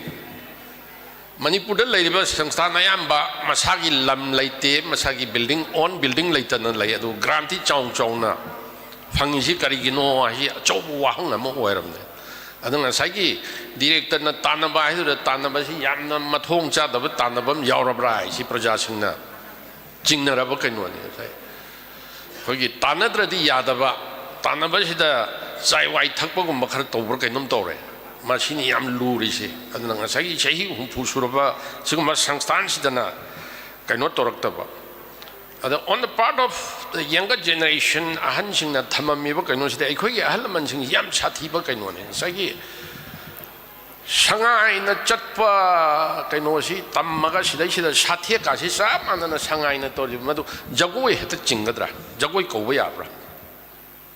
magi mieng magi mangak marai magi khongthang magi khurai karamba mong da torga no khoi jagoi hena ko dori se Dasabata si Jayadev Kabine iba Saireng Makakni.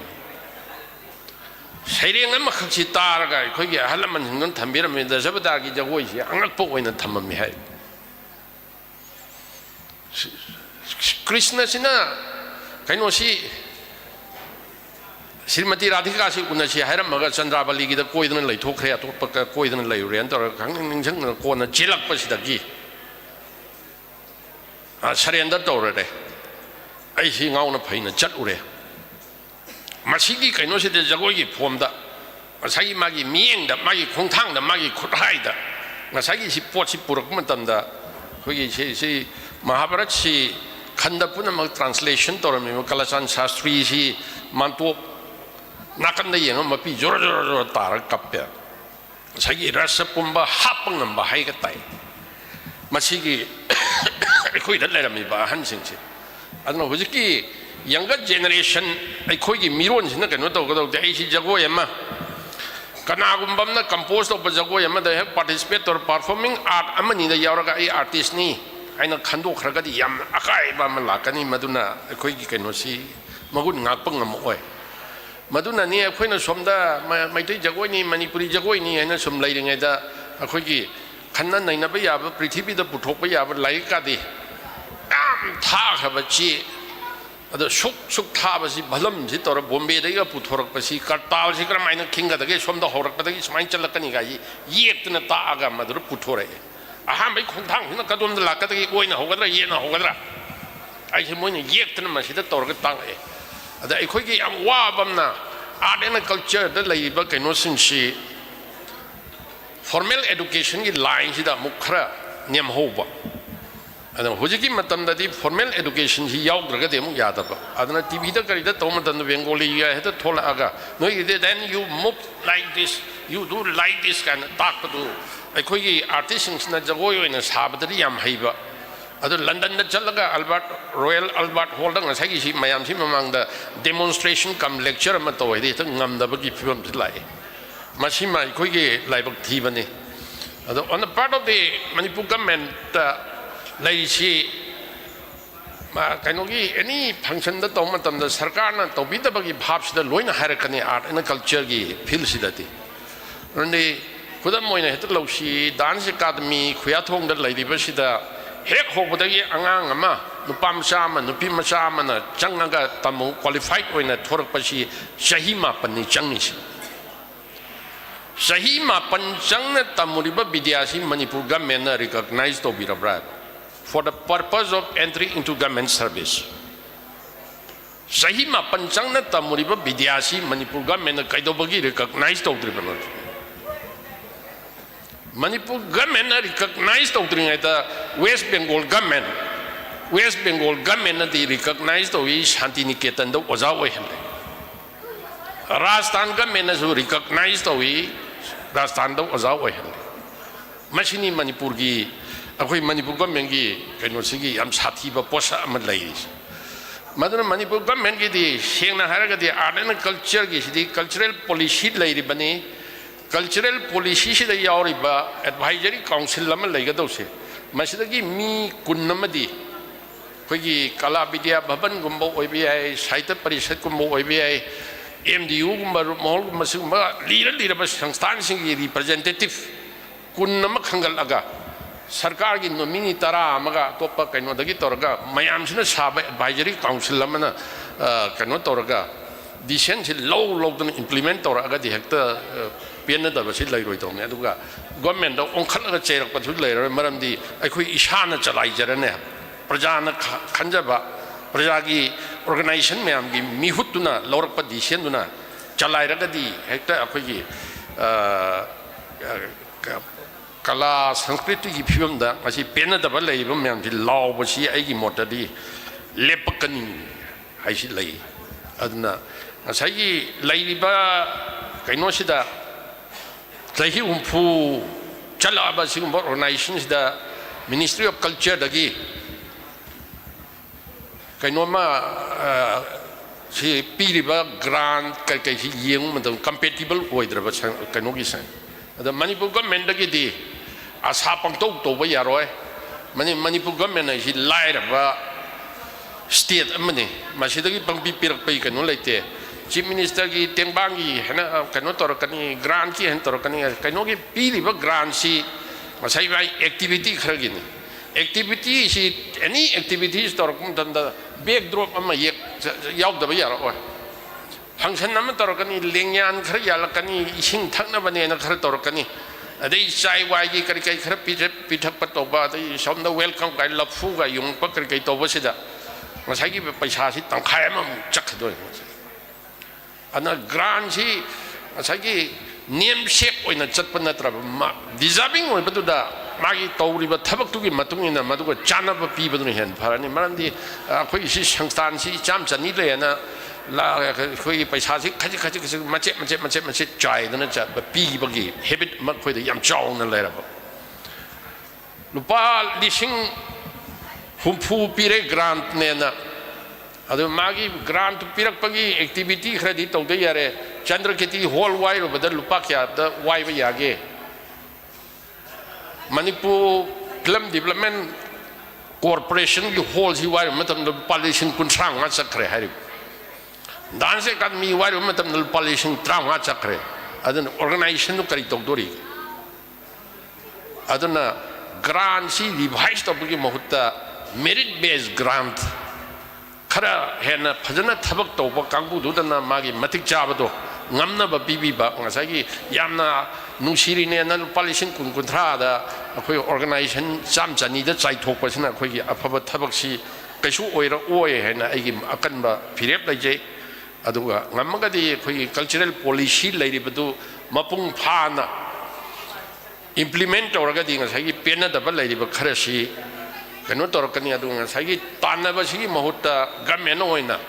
khanbi ga dong ni masi noi tanaro oina thadok pan ta ba ngasagi kano se masina sigumba kano nei category khaidok pa yai sahi yankhai helaba organization sahi nifu helaba organization sahi tara da ngari ba organization sahi yamaga su activity tawdraba organization sahi yam linkhatpan nori ngai da orga su activity yam phajana chathari organization categorization tawraga chathadraga di yam democratically yenga di art and culture da di yam awaba oini maram di art and culture si actually sarkar na yopna te praja na yopani covid-19 lakpa matam da khoi gi artist mayam si pra pungsi si grabani da khoi gi kai sumang lila tawjaba kanguna ha second tare no thong wa hona raga madu ang tawhan bang namdraga di sahi ema magi income ma yan la roi dong ni hari adna masigi kai no si da itattatna athing bakar kai si pi man khwai dei awa ba si artist ni magi artist ne tawjari si praja na kai no toraga sahajok pi raga cooperation pe ka hingba kai no ni sarkar gi grant na kari na hingna na te masi kala bidya bhavan hinga isi aduna ne aina tanduram segi maikai sigi ahlaman manga taruk manaraga sigi sangstan si thamammiba moi thamoi moi wakhalon dune madugi potu aikoina ngamniba madu sarkarna piraiba grant ngrang hangi kai kai singa oiba yaba natinga sai will power madugi kaino do aikoigi anoba mirol sida laiba oihanbiu haina ai nijaraga ai loisinjage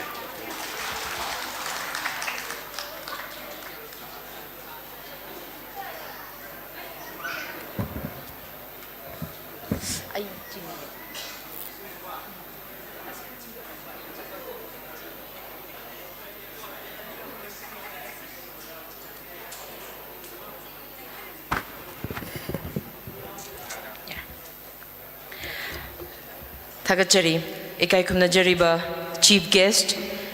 Sri Kangjam Radhakumar Singh, IAS retired, President Manipur Cultural Organization. Ngasigi Thauramasigi, Athoiba Mithunglengi, Warol Marichuna Thambiram by Ikai Kumnajariba, Chief Guest Pohana Thagat Pafongdok Jari. Matangi Sinangasigi Thauramasibu, Presaito Biriba, Khurai Kala Bidya Bhavan'S Heera, President Gisothopo Biriba Ikai Kumnajariboja, RK Narjit Singhna, Thauramapugi, Warol Thambiranaba Nolukchari.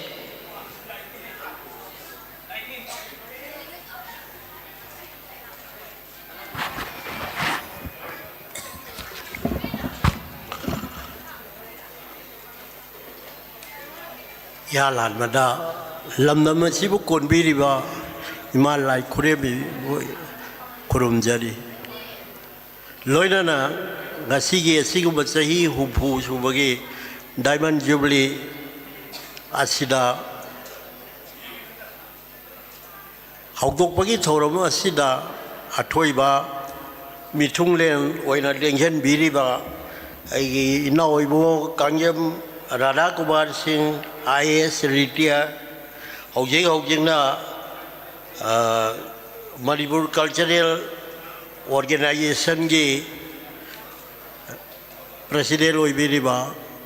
bo ikai kumaba uchari loina na Manipur ki Department ahung ki Director oibiri ba Shri Dinamani Singh Art and Culture ki W.E. Bol Singh Art and Tourism Department ki A.N.G. Uttam social welfare gi an su ko yi jai ngo to si karo puri ne director art and culture go yin su thek da kare yamna itat nai ko gi damakta awa nungai da share to bi wa adugumba director ni siga loina na nga sigi asigumlaba function la sida lengsin biri ba ahal lamal bagai kaya dagi artist sing aduga ima ibel isilina isa sing artist sing loina na media kuding gi media person kuding maku subsel lagai hangna ikai khumna ba utchari hoi ta seng mani sahi se ai khoi bawda sahi mar phuri soi shure ai khoi gi tungda ai koi koi jada sahi kunga ni thoi adai da likhalakpa aduni hariwa sangsara si sahi dadi yam gre adu karimta khumang jawsan ma leite anobana khumang jawsan le aduni hojiki matamda atei kat jaga sing da country sing da di chawkhat bagi khogye la si asuki matik thui asuki matik phajana chathai adu Manipur gumba sithok su leyada ba aduga thabak tawda su bamuta na tawba ngamdaba achar mirai nai ba khara yawda ba sunnate yawbam je thoi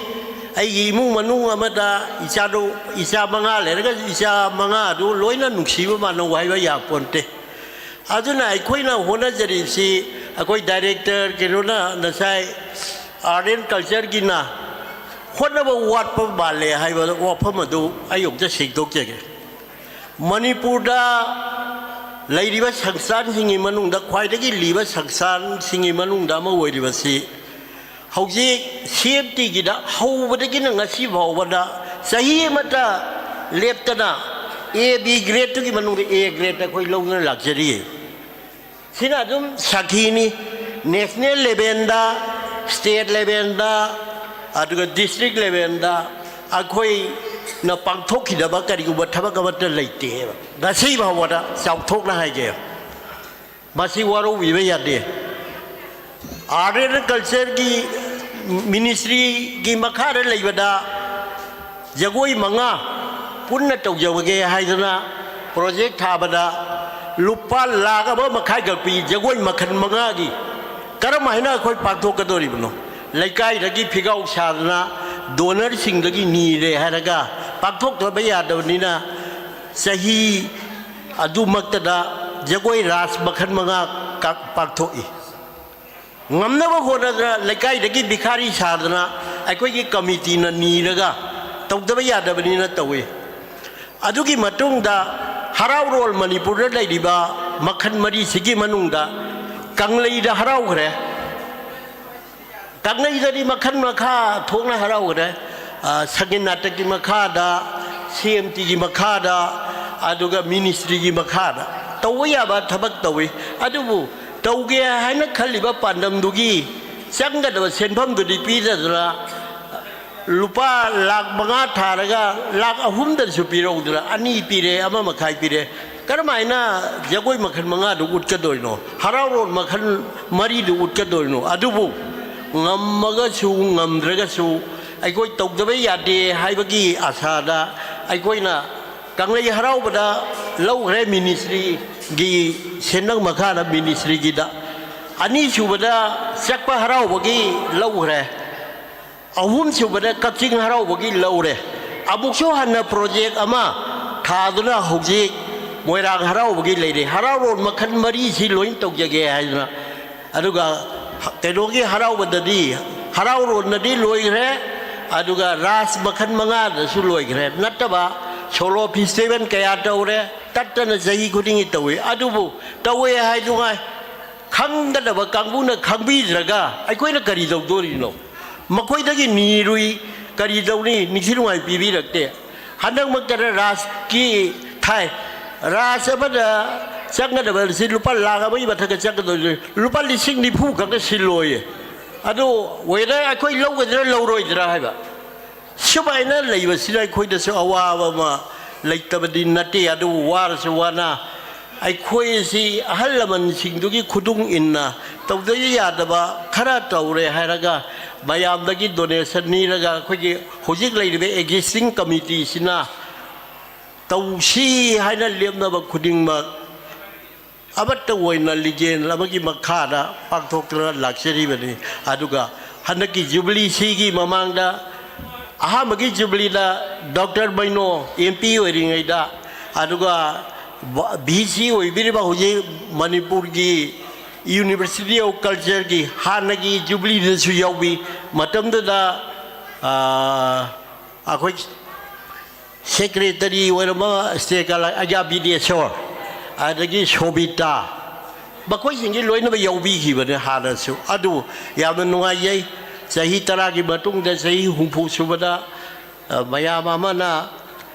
ꯑꯃꯨꯛ ꯌꯥꯎꯕꯤꯗꯨꯅ ꯑꯩꯈꯣꯏꯒꯤ ꯁꯤꯒꯨꯝꯕ ꯐꯪꯁꯟ ꯑꯁꯦ ꯃꯌꯥꯝꯒꯤ ꯃꯃꯥꯡꯗ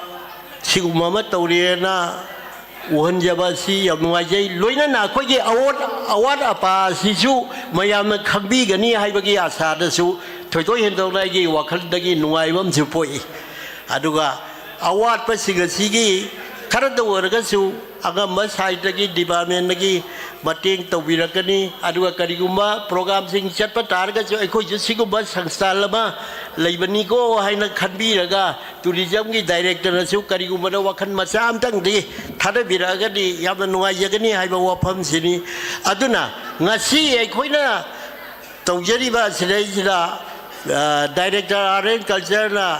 lupa laga ba pibine habisi aikoi li mang da bawa pangmang mang de adu yam nuai jere ana choijana chu pibi ra kare na khalle sigumba khana laga de khoi hinga da ba male adu bo ngasi aikoi no hona jari ba se han gi ahal laman gi khongpham adu ille haraga tongan ba leiriba hꯧꯖꯤꯛꯀꯤ ꯀꯜꯆꯔꯗ ꯂꯥꯛꯏꯕ art and ꯀꯜꯆꯔꯗ ꯆꯪꯁꯤꯜꯂꯛꯏꯕ ꯀꯂꯥ ꯁꯪꯁꯀ꯭ꯔꯤꯇꯤꯗ ꯑꯍꯣꯡꯕ ꯂꯥꯛꯏꯕ ꯁꯤ ꯀꯔꯝꯍꯥꯏꯅ ꯇꯧꯗꯅ ꯍꯥꯟꯅꯒꯤꯗꯨꯒꯤ ꯈꯨꯗꯨꯡ ꯏꯜꯂꯦ ꯍꯥꯏꯔꯒ ꯆꯠꯅꯅꯕ ꯈꯣꯡꯒꯨꯟꯁꯤꯡ ꯑꯗꯨ ꯂꯧꯔꯦ ꯍꯥꯏꯔꯒ ꯃꯇꯨꯡꯗ ꯂꯥꯛꯄ ꯉꯝꯅꯅꯕ ꯆꯍꯤ 50ꯁꯤꯡꯁꯤꯒꯤ ꯑꯔꯥꯟꯕ ꯀꯌꯥꯁꯤꯡ ꯑꯗꯣ ꯆꯨꯝꯊꯣꯛꯑꯒ ꯑꯆꯨꯝꯕ ꯂꯝꯕꯦꯟꯗ ꯂꯥꯛꯄ ꯉꯝꯅꯕ ꯊꯧꯔꯥꯡꯅꯤ ꯍꯥꯏꯅ ꯈꯟꯖꯩ खल्ली अदुगा लोइनाना तोगान बा डिसिप्लिन कयागी जगोई नोमाई सिंग असि पुजलगा अपुनबा संस्कृति की हाबदी कला की अचौबा यूनिटी की फजबा बपुल्लबा सेमे हारगा मणिपुर स्टेट की लोइनाना इंडिया की सिदा फिबानदा कोई खजित ओरगसु ममीदो नेट पर ngamnanaba honanaba pagalado khoi phangjege haiba wafam asi haijeraga pumama buku amohanna thagachari thank you to all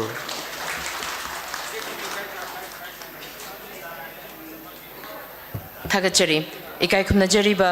President Khurai Kala Vidya Bhavan Oja RK Narjit Singh Nasigi Thorama Sigi Thorama Pugi Warol Thambiramba Madi Bhavan Nasigi Pangthok Tuna Lakliba Tabak Thoram Gi Matang Dasu Mayam Gi Midnakung Oinabagi Damakta Wafam Kharasu Gaina Thambiramba Kai Kumna Jariba President Buhana Hana Thagat Pafongdok Jari Matangi Asina Ngasigi Pangthok Jariba Formal Function Asi Loisilak Poina Thagat Warol Board of Thanks Lanthok Piranaba Nolugna Hangachari Shri S. Ishwar Chandra Vice President Khurai Kala Vidya Bhavan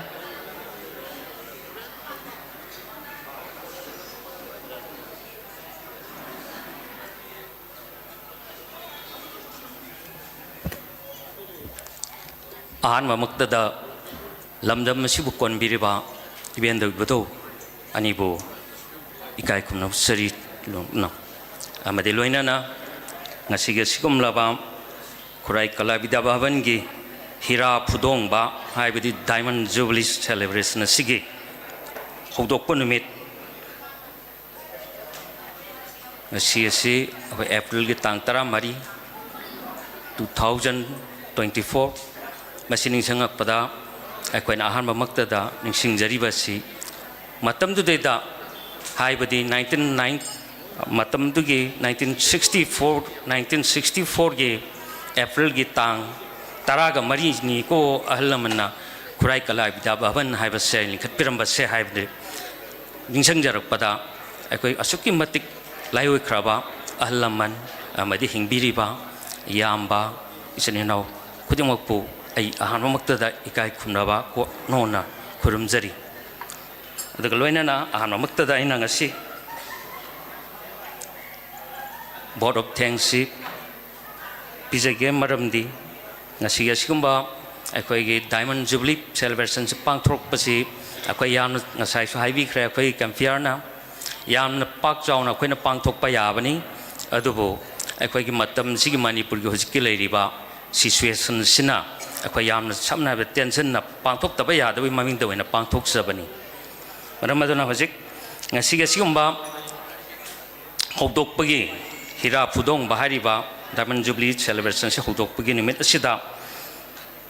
aikoina haijarubada harau harauna lengbirakna masai asinba kaya kaitok pidon lengbirakna ngasi asiumba function asi guest ki pampam lang de lengsin biriba mingoina panjarabada Kangjam Radha Kumar Singh retired IAS hojina president Manipur culture organization amadi akhoi Khurai Kala Bidya Bhavan sibu thawai chang yauna hojik jokat pidana hotna biriba nungsijaraba President Mingoina Panjarabada Aigi Yambung R.K. Narjit Singh Loinana Arts and Culture Government of Manipur ki Director Obiriba Nasi Director Lingjan Biriba K. Dinamani Singh Loinana Tourism Government of Manipur ki Director Lingjan Biriba W. Imphal Singh Mingoina Panjarabada MCS Amadi Social Welfare Government of Manipur ki Director Obiriba Mingoina Panjarabada NG Uttam Singh MCS ngasi Director Lingsin Biriba kudimokpo ahanmakta ai thagat jaba phongdok chari Khurai Kala Bidya Bhavan ge tarap tagi loinana ngasi gasumba function asibu akhoi ge light ki amadi sound gi damakta achowa mateng pangbiriba ai gi now Sanjoy Singh busu thagat jaba phongdok chari loinana ngasi gasigumba Khurai Kala Bidya Bhavan gi diamond jubilee celebration asibu Manipur gi amadi mapan da leiriba mipung khudimakta paksanna wanbir duriba amadi live telecast tobiriba SKTV Manipur busu Khurai Kala Bidya Bhavan na ngamkhaleitana thagat ba phongdok chari loinana akhoi Manipur gi print and electronic media gi isni naw sing lengbirakna asigomba Khurai Kala Bidya Bhavan gi hodokpagi thoram amadi loiba phawbagi coverage tawdana miyamda amadi mipung khudimakta Khurai Kala Bidya Bhavan gi tawjariba activities sing asibo khangan bibagi damakta akhoi Khurai Kala Bidya Bhavan hariba print ki isni naw sing busu thagat taba phongdok chari loinana ngasi aigi mangda lengchen biriba todo hendongna lamdam asiga yamba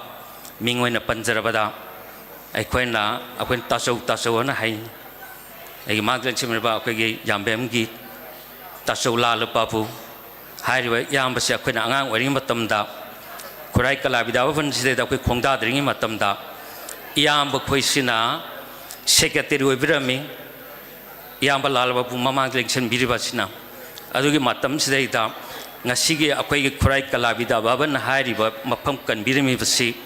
yamba mang lengchen birma akhoi gi matamda lam masi leiraga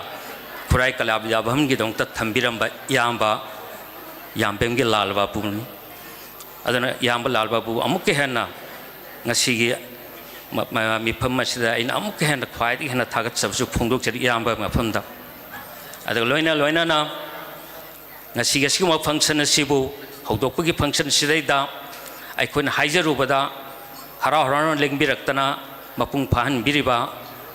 irei kai asigi ahlamal laiguru singh imaivel singh loinana isin inau khudimutna lengbirakna sigumba tawbir akhoi ge function asima pung phan bibigim daktasu Khurai Kala Bidya Bhavan ngam kheleitana thagat chaba phongdokchari loina nam Khurai Kala Bidya Bhavan asi akhoi club kumba school gumba sangstan amadi natti masidi arts culture jibu pamjaba sigumba naharon satra satri mayam sin punsallaga semjaba adugumba sangstan amani aduna sigma sangstan sibu thawai happy gadurba artist singing ado artist singer si picking edagi makhong somdana tokjari basina akhoi Khurai Kala Bidya Bhavan asini adu hairiba artist singer se mabu pokpi riba magi mapa ma punjau sina sigumba yathang pibidragadi amuk sigumba kala sida amuk khongda bagi sang siam hantai madamadana Khurai Kala Bidya Bhavan asi sigumba leiriba akhoi ge artist sing sibu mabu pokpi riba ahalaman sing sibu su Khurai Kala Bidya Bhavan na ngam kheleitana thagat sabo phongdoksari loina na maigai khudumaktagi lakpiriba amadi Khurai Kala Bidya Bhavan ginebu haragadi akhoi baton phangba phangdaba thidana het lengbiraktana lakpiriba khudumak pusu Khurai Kala Bidya Bhavan na hangam kheleitana thagat taba phongdoksari adag loina na ngasi akhoi ge live telecast tobiribasina akhoi ge mingwen panjarabada Swarai Sam Joy Kumar mahangna akhoi gi lupa 20,000 ni sangibase live telecast se badu ge damak su mahangna donate to bibi dam su thagat chaba phongdoksari punamak sing asi samjan jaraga akhoi program su yamna leibanina matang se thagat wai si tension jage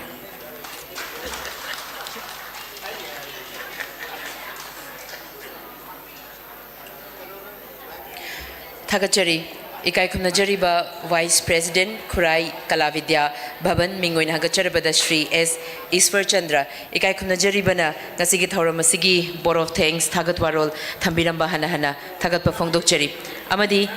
ngasigi pangthokchari ba opening ceremony opening function of Diamond Jubilee celebration of Khurai Kala Bidya Bhavan thauram asigi formal function ndi mama matang aswaida loisinjabaga loina na makhata ba cultural gi program sing sin lang bada minin mga tara khaktang stage ki setup ki matam laujagani aduna aikoina mayam gi damakta refreshment sing aikoina semduna thamjare madu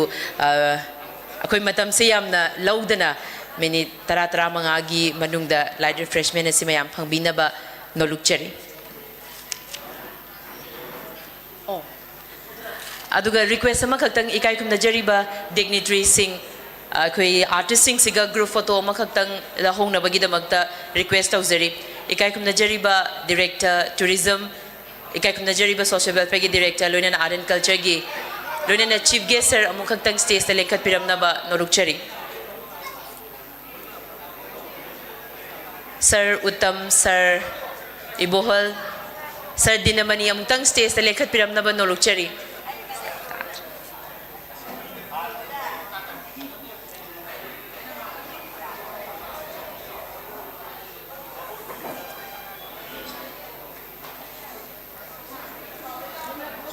ikai khumna jariba hoisa ikai khumna jariba dignitary singa artist singa photo session ama khaktang lahongna bagi damakta amuktang gahana stage sa lekhat pirak na ba norukchari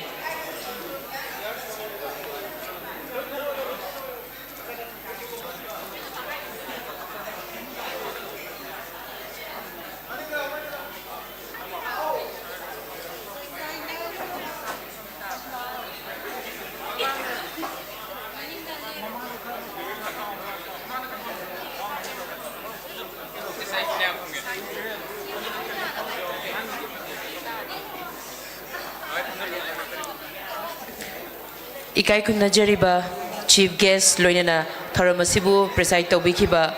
president Khurai Kala Bidya Bhavan oja so muktang lengkhat pirakna ba nolukchari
aduga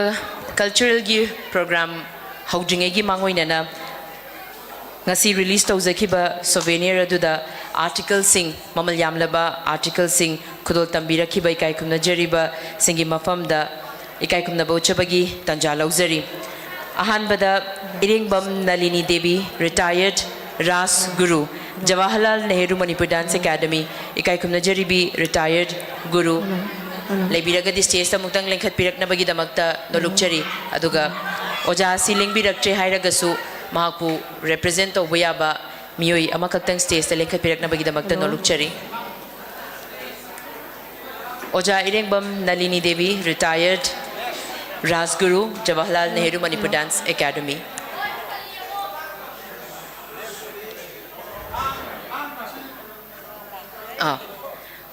Ojagi Mahut Silaga Lenkat Pirakli Tagachari Ojabo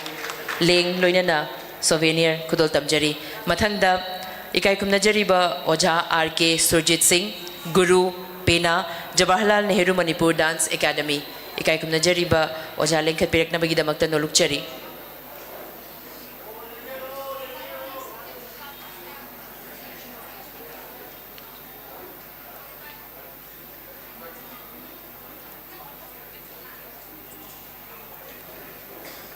Golden Jubilee Nakpigani Diamond Jubilee celebration asigamari lainana fongjariba souvenir da mamalyam laba article kudol tambirapa ojabu hanana thagapa fongdokchari masigi mathangda ikai khumna jaribi Dr. Pukhrambam Tejpati Devi President Cosmopolitan Cultural Institute loinana announcer Akashvani Imphal ikai khumna jaribi stage selekhat pirakna bagi damakta nolukchari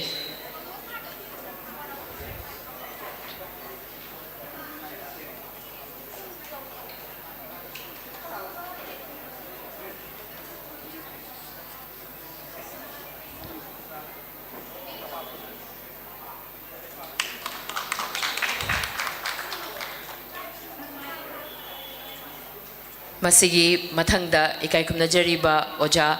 L. Sarat Singh Costume Maker Lamda Masigi Thoido Hendokna Jagoigi Amadi Tongan Tongan ba Art Kamari Lainaba Art Form Sing Asida Costume Gidamakta Mayamna Thoido Hendokna Ikai Kumna Biriba Loinana Award Kayana Laiting Laba Oja Sarat Stage Selected Pirakna Bagidamakta Nolukchari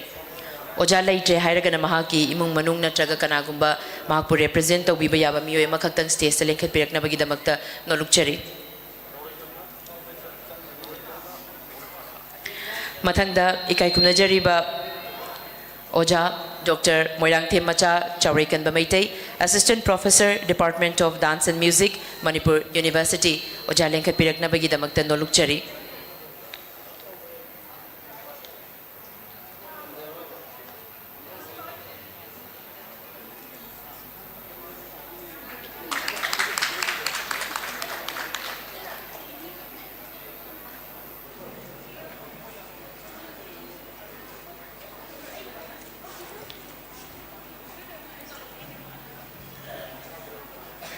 Thagachari Masigi Mathangda Ikai Kumnajari Boja Buddha Chingtham Art Critic Oja State Selected Pirakna Bigdamakta Nolukchari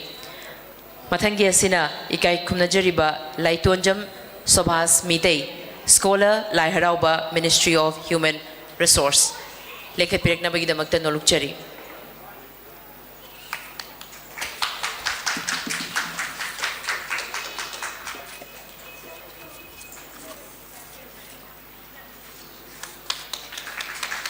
Article Kudol Tambirakpa Kwai Punamakpu Thagatpa Phongdokchari Loinana Pradhan Guru Busu Hanhana Thagatpa Phongdokchari.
Ngasih pangkojol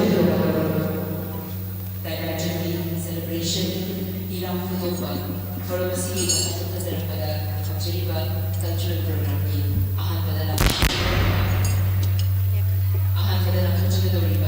item Bidya Bhavan'S Heera artist singer ki sunset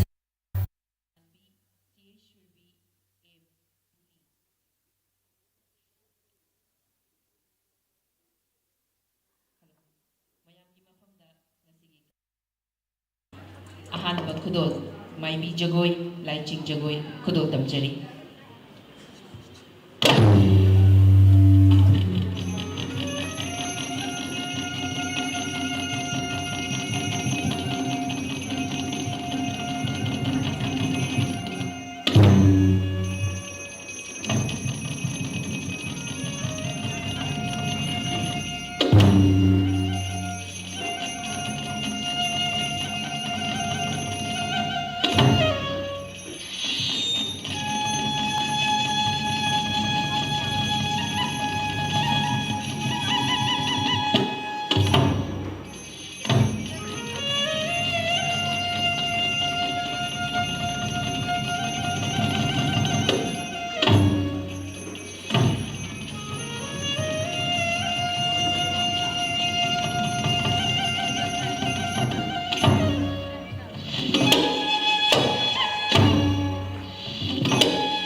mayamna mining tabikre thagol jagoi mathanda lanthokchagadoriba Manipuri martial art thangta lanthokbigadoriba tingna L Priyadashini T Ace Manis S Nganba amadi R K Purnima lanthokbigadoriba item singna chai jagoi stick dance yethang oithang yanaba Thangjom ani yanaba asinachingba singni mayami mafamda hojik khudol tamjari Manipuri martial art thangta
Ben Johnson, JB,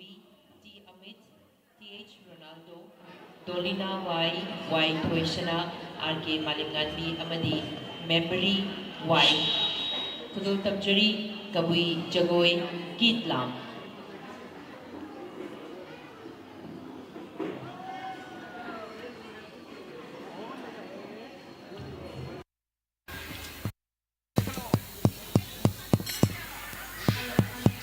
Hello. Hello.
Ko phai thả lô,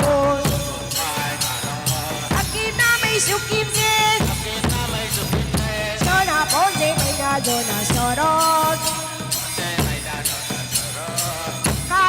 cho phim hay dâu bật lùi lòn mai đằng cô cá ta tí cô bà kim lo bà kim si đô cũng bật dệt thì cô phai thả lôn bà kim na mây sụp kim dê cho na gối dê mây na cho na sò đó cá lăng cá cho phim hay dâu bật lùi lòn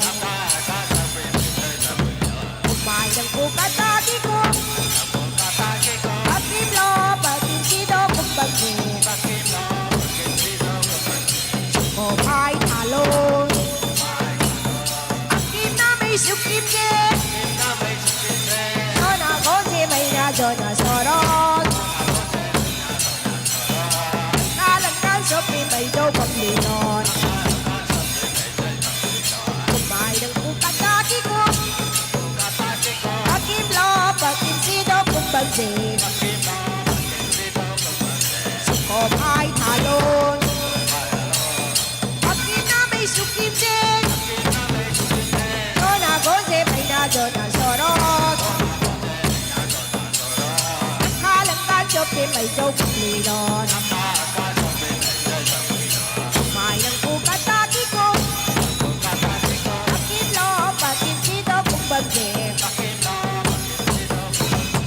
cô phai thả lôn bà kim na mây sụp kim dê cho na gối dê mây na cho na sò đó cá lăng cá cho phim hay dâu bật lùi lòn mai đằng cô cá ta tí cô bà kim lo bà kim si đô cũng bật dệt cô phai thả lôn bà kim na mây sụp kim dê cho na gối dê mây na cho na sò đó cá lăng cá cho phim hay dâu bật lùi lòn cá cho phim hay dâu bật lùi lòn mai đằng cô cá ta tí cô cá ta tí cô bà kim lo bà kim si đô cũng bật dệt bà kim lo bà kim si đô cũng bật dệt cô phai thả lôn cô phai thả lôn bà kim na mây sụp kim dê bà kim na mây sụp kim dê cho na gối dê mây na cho na sò đó cho na gối dê mây na cho na sò đó cá lăng cá cho phim hay dâu bật lùi lòn cá lăng cá cho phim hay dâu bật lùi lòn mai đằng cô cá ta tí cô mai đằng cô cá ta tí cô bà kim lo bà kim si đô cũng bật bà kim lo bà kim si đô cũng bật cô phai thả lôn cô phai thả lôn bà kim na mây sụp kim dê bà kim na mây sụp kim dê cho na gối dê mây na cho na sò đó cho na gối dê mây na cho na sò đó cá lăng cá cho phim hay dâu bật lùi lòn cá lăng cá cho phim hay dâu bật lùi lòn mai đằng cô cá ta tí cô mai đằng cô cá ta tí cô bà kim lo bà kim si đô cũng bật bà kim lo bà kim si đô cũng bật cô phai thả lôn cô phai thả lôn bà kim na mây sụp kim dê bà kim na mây sụp kim dê cho na gối dê mây na cho na sò đó cho na gối dê mây na cho na sò đó cá lăng cá cho phim hay dâu bật lùi lòn cá lăng cá cho phim hay dâu bật lùi lòn mai đằng cô cá ta tí cô mai đằng cô cá ta tí cô bà kim lo bà kim si đô cũng bật bà kim lo bà kim si đô cũng bật cô phai thả lôn bà kim na mây sụp kim dê bà kim na mây sụp kim dê cho na gối dê mây na cho na sò đó cho na gối dê mây na cho na sò đó cá lăng cá cho phim hay dâu bật lùi lòn cá lăng cá cho phim hay dâu bật lùi lòn mai đằng cô cá ta tí cô mai đằng cô cá ta tí cô kim lo bà kim si đô cũng bật bà kim lo bà kim si đô cũng bật cô phai thả lôn cô phai bà kim na mây sụp kim dê kim na mây sụp kim dê cho na gối dê mây na cho na sò đó cho na gối dê mây na cho na sò đó cá lăng cá cho phim hay dâu bật lùi lòn cá lăng cá cho phim hay dâu bật lùi lòn mai đằng cô cá ta tí cô mai đằng cô cá ta tí cô bà kim lo bà kim si đô cũng bật bà kim lo bà kim si đô cũng bật cô phai thả lôn cô bà kim na mây sụp kim dê bà kim na mây sụp kim dê cho na gối dê mây na cho na sò đó cho na gối dê mây na cho na sò đó cá lăng cá cho phim hay dâu bật lùi lòn cá lăng cá cho phim hay dâu bật lùi lòn mai đằng cô cá ta tí cô mai đằng cô cá ta tí cô bà kim lo bà kim si đô cũng bật bà kim lo bà kim si đô cũng bật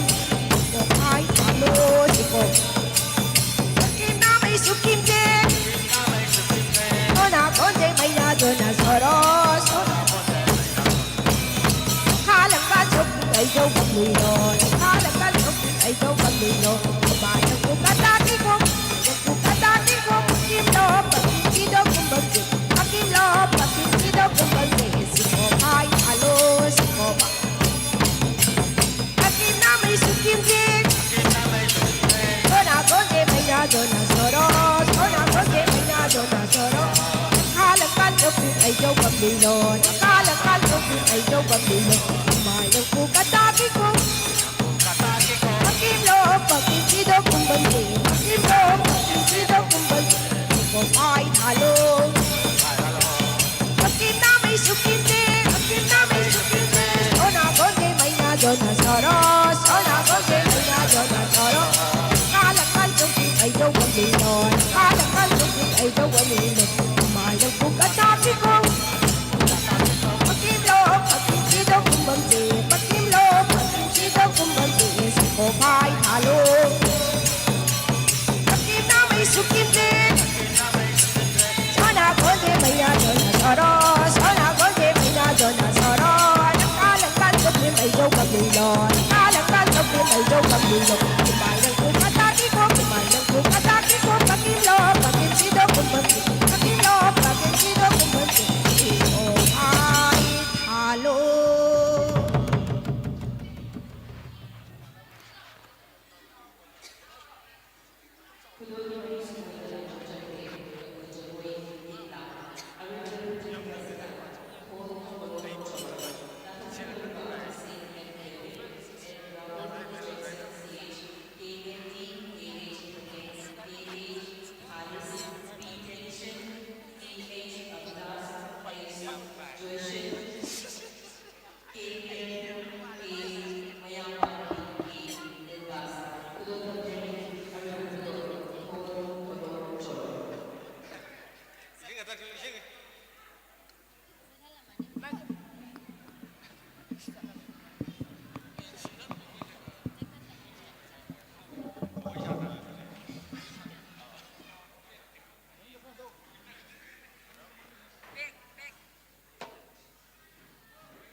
Masigi Pakachariba Thoram opening function of Heera Phudongba and Jubilee celebration of Khurai Bidya Bhavan'S common function was the Tajakiba cultural program Asisu Nation Generally Tatayo Paganina artists sing Pokemon Amtaka artists sing orchestra sing Pokemon Amtak stage and compared with the Mata Voluntary.